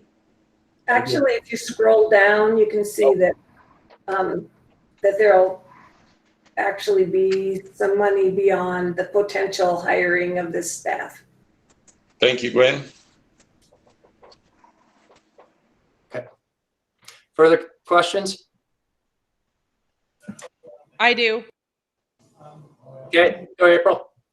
I don't know. I can't see Mark's presentation. I don't know if I'm missing it. I can look at it on my iPad too, but I'm not seeing anything there. I can still vote without it, but just FYI. So, do others see this? Yes. I do.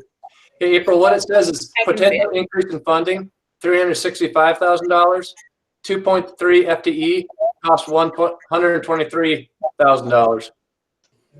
Thank you, Lance. Yeah. Sorry, April. Would anyone, I would entertain a motion to approve this.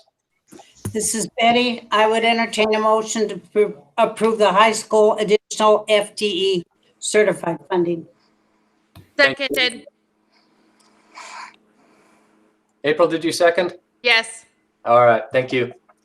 Further discussion? All right, Betty, how do you vote? Aye. Sue Corrigan? Aye. Jack Fallon? Yes. Ted Hedin? Yes. Ted Hedin? It was yes. Okay. Yeah. I vote yes. Mark Cornick? Aye. Mike Merchant? Aye. Diane Morton Stout? Aye. April Schnell? Aye. Amy Waller, Aye. Ursula Wild. Aye. Thank you. Motion passed unanimously. Acceptance of a donation.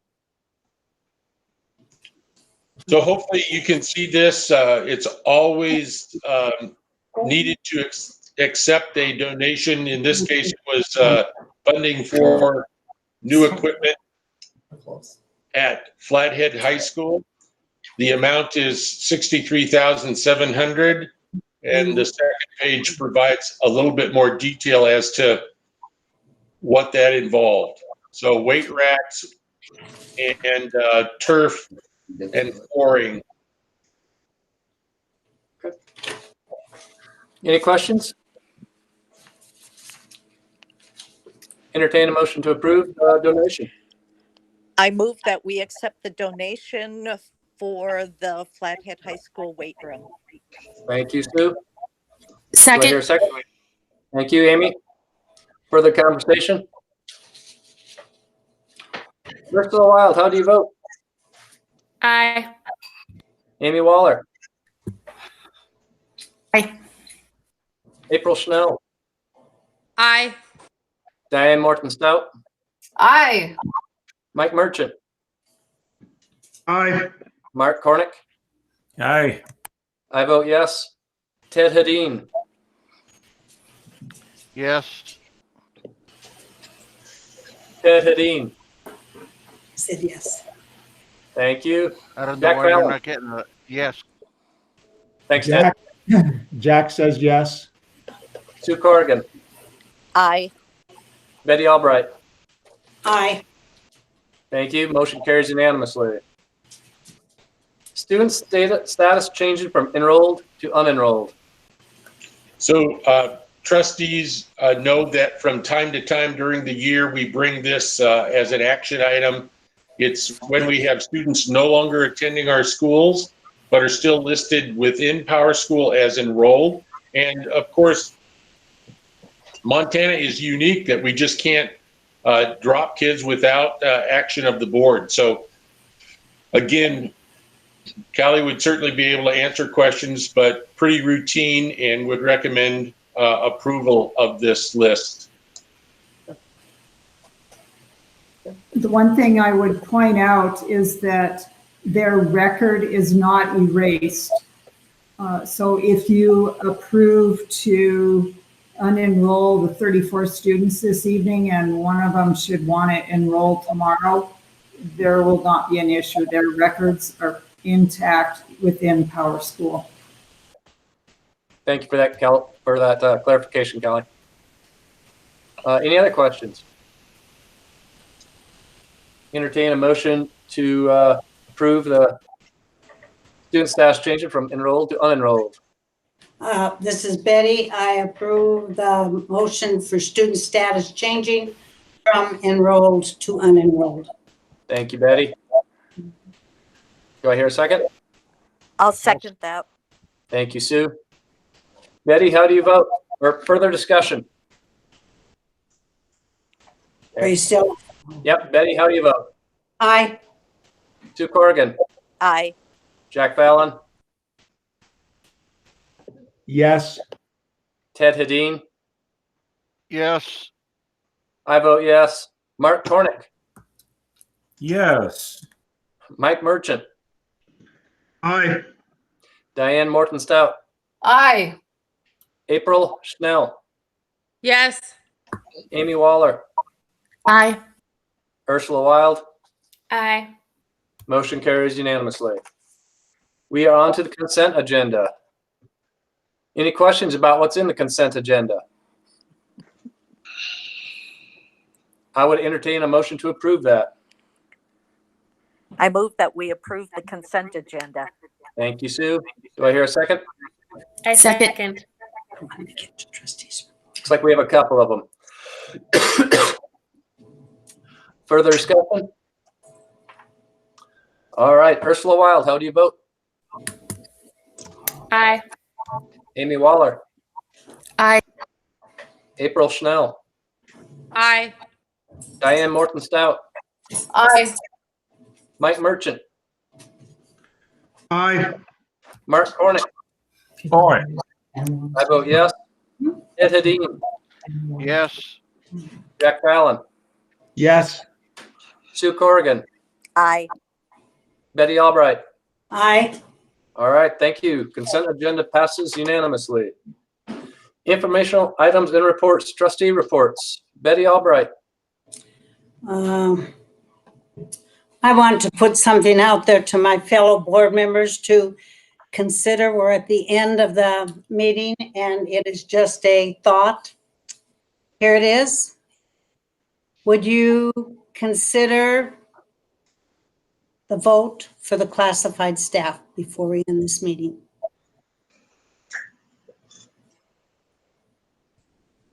It would require someone who voted no to make the motion. Yes. Or someone who voted no to second that motion. I did read some comments that had said that people were worried that the parliamentary procedure had not been followed, and they were asking us to, at the very least, have that vote again. I would motion that we have that vote again. Could we please do the trustee reports in order? Sorry, I didn't hear what Mike just said. Mike asked if we could have the trustee reports in order. Okay. I have no report. Thank you, Betty. We do have a motion though on the table at this point, correct, Lance? We do. We do. So is there anyone who voted no who would second that motion? Could you repeat the motion? The motion was to approve that memorandum of agreement for the classified staff. And that was I'll from second that Ursula. motion. Diane Morgan, no, Yes, I'll second it. seconds that motion. The motion should actually be a reconsideration, not a motion to approve. It should be a reconsideration. All right. All right. Do you want me to repeat it? Am I? Yes, please, Betty. All right. Could we have a reconsideration by the board? There's a term, reconsideration, that would give a vote for the classified staff. And this would only apply to people who had voted negatively. Technically, you're reconsidering the classified vote, the vote on the classified agenda item. That's really what the motion should be. Right. So Ursula, can you make that motion? I move that we reconsider the agenda item for the MOA for the classified staff. Thank you. Diane, would you be willing to second that? Yes, I will second that. Okay. Further discussion. It's my understanding that there really wasn't any change in the CBA for the classified as a result of the MOA. Can that be clarified for me? Mark, can you clarify that? Jack, I'm going to ask you to repeat the question because I'm not sure exactly what you're asking. Well, my understanding is that the MOA for the classified, it did not make any changes to the classified CBA. Right. True. Is that true? So Go ahead, Tracy. I would say other than the change in working conditions that many of our classified staff are experiencing along with our certified staff. Go ahead, Tracy. yes, and Jack, I would like a few minutes to skim through the document. Again, this is just more than just leave. So if you'll just give me a moment. Thank you. So all provisions, if you look at number 28 through 32, that talks about all provisions contained within the labor agreement governing workdays, breaks, prep periods, evaluation processes, and timelines, complaint and or grievance timelines are hereby waived during this closure. So that is one change.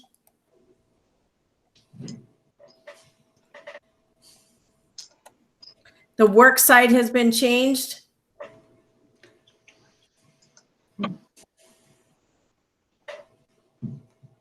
Performance of duty has been changed and modified as it relates to being asked to assist in ongoing online and other remote learning services for students, and that also that classified might be doing things that are not necessarily within their job description. So that's been changed.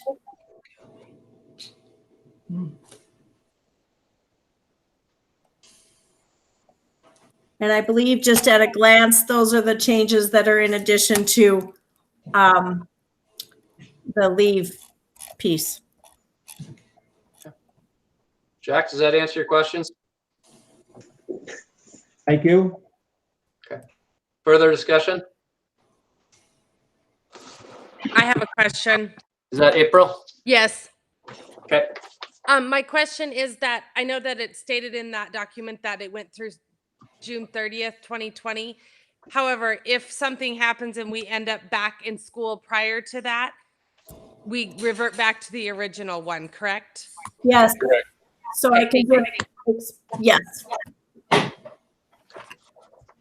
right. This is Mike.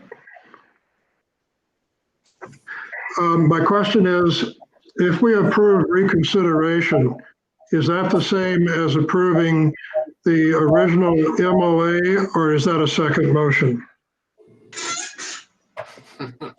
That would, in this case, we're reconsidering.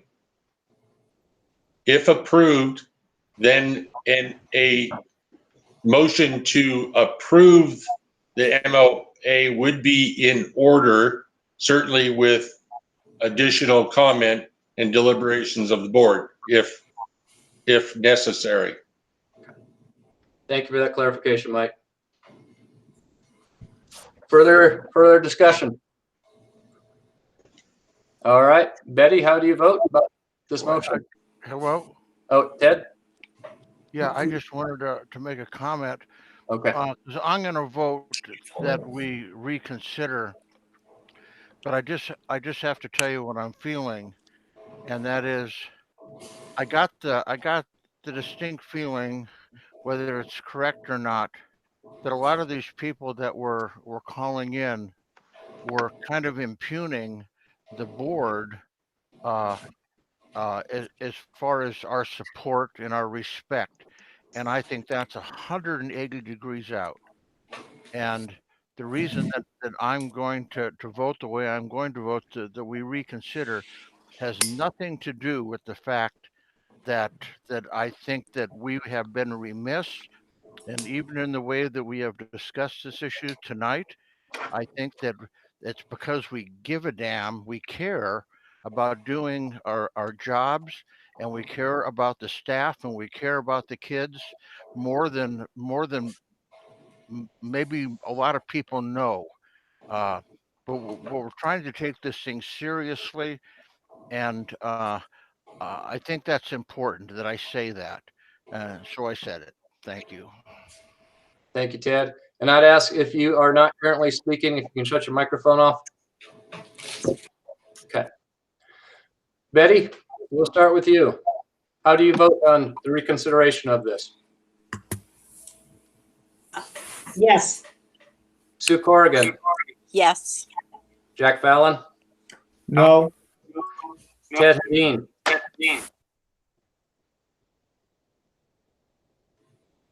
Ted Hedin, how do you Yeah. vote? Yes. I vote yes. Mark Cornick, Aye. Mike Merchant, Yes. Diane Morton Stout, Aye. April Schnell, Aye. Amy Waller, No. Ursula Wild, Aye. Sounds like the ayes have it, 9-2.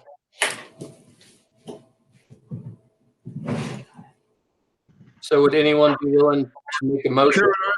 Chairman Isaac, will you entertain a motion? Yes, please.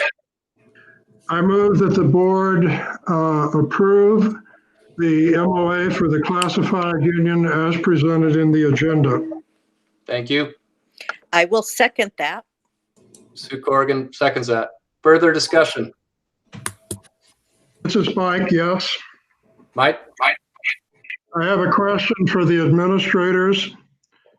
If the board should once again fail to approve this MOU, what will be the status of the classified employees regarding leave and pay during the time of the closure and the time of the declaration of the pandemic?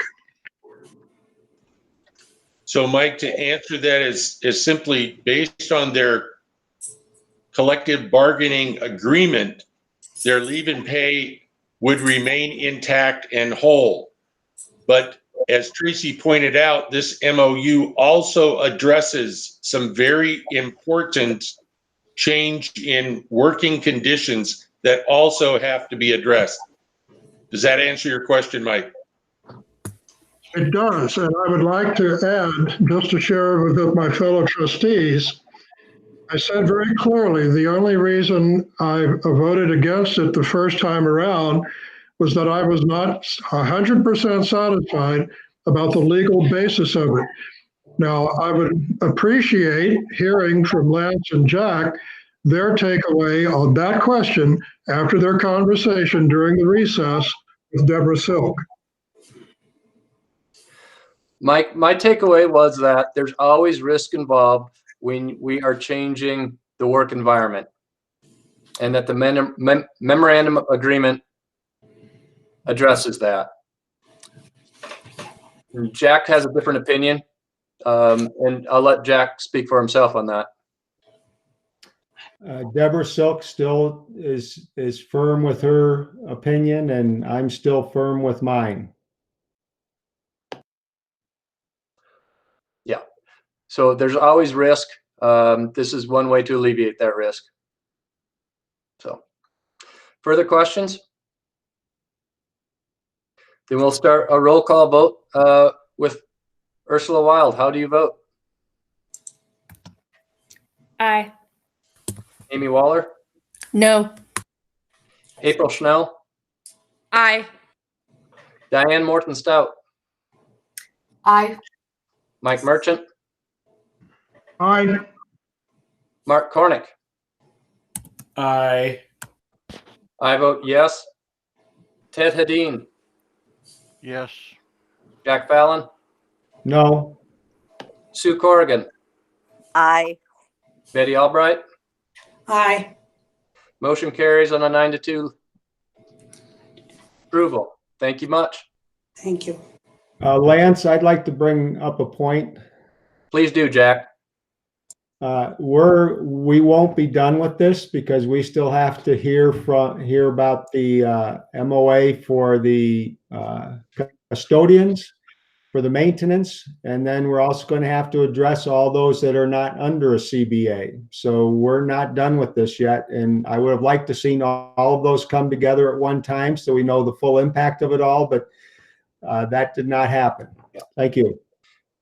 And Jack, I would just add to that just because school year ends, the COVID-19 virus will still be out there, and I can see that affecting us long into the future. Trustee reports, we'll continue with those. Sue Corrigan. I don't have anything. Jack Fallon. Nothing. Ted Hedin. I'm good. No report here. Mark Cornick. Everyone do your homework, please, for next meeting. Mike Merchant. No report. Diane Morton Stout. Just one comment, that anyone who's on this board or any educator cares about our schools, our students, and our community. That's all. No other report. Thank you. April Schnell. I just want to say that I appreciate everything that everyone has put into this, because I know that this has not been easy, and I've been very impressed with the teachers that I have worked with as far as for my daughter. But at the same time too, I think that there's a lot more into this than you can just pick up from reading and even listening to all the comments. And so I do not want anybody to think that they're not supported, because we appreciate you all so very much. But there's a lot here, and this is the first time that we're all trying to deal with this and get it straight. So thank you. Okay. Amy Waller. Amy, any trustee report? Oh, sorry. I just wanted to say thank you all so much for everybody's doing such a great job, and we do really appreciate all the effort. Thank you. Ursula Wild. I'll just kind of piggyback onto that. My students have both been having a really positive experience. I appreciate everything that all of the staff has done to try to make this time go as easily as possible. Thank you. Confirmation of committee meetings. Mark? There they are. Yeah, just informational. Our next scheduled board meeting, which would be a work session, is April 28th, and you can see the May and June dates are regularly scheduled meetings. Okay, thank you. Administrative reports. Mark, do you have anything? I do not. Thank you. Okay. Callie, are you still with us? Callie? No report. Okay. No report. Thank you. All right, I'll entertain a motion to adjourn. Corrigan moves. Second. Second. I have a feeling we could just vote on this without doing a roll call. All in favor, please say aye. Aye. Any opposed? Aye. What, Diane, you're opposed? No, I said definitely. Aye. All right. Have a good night, all. Appreciate your hard work and your time and your effort, your consideration. Thank you. Have a good night. Thanks, everyone. Thank you. Thanks, Mark. Thanks, everyone. Thank you, Lance.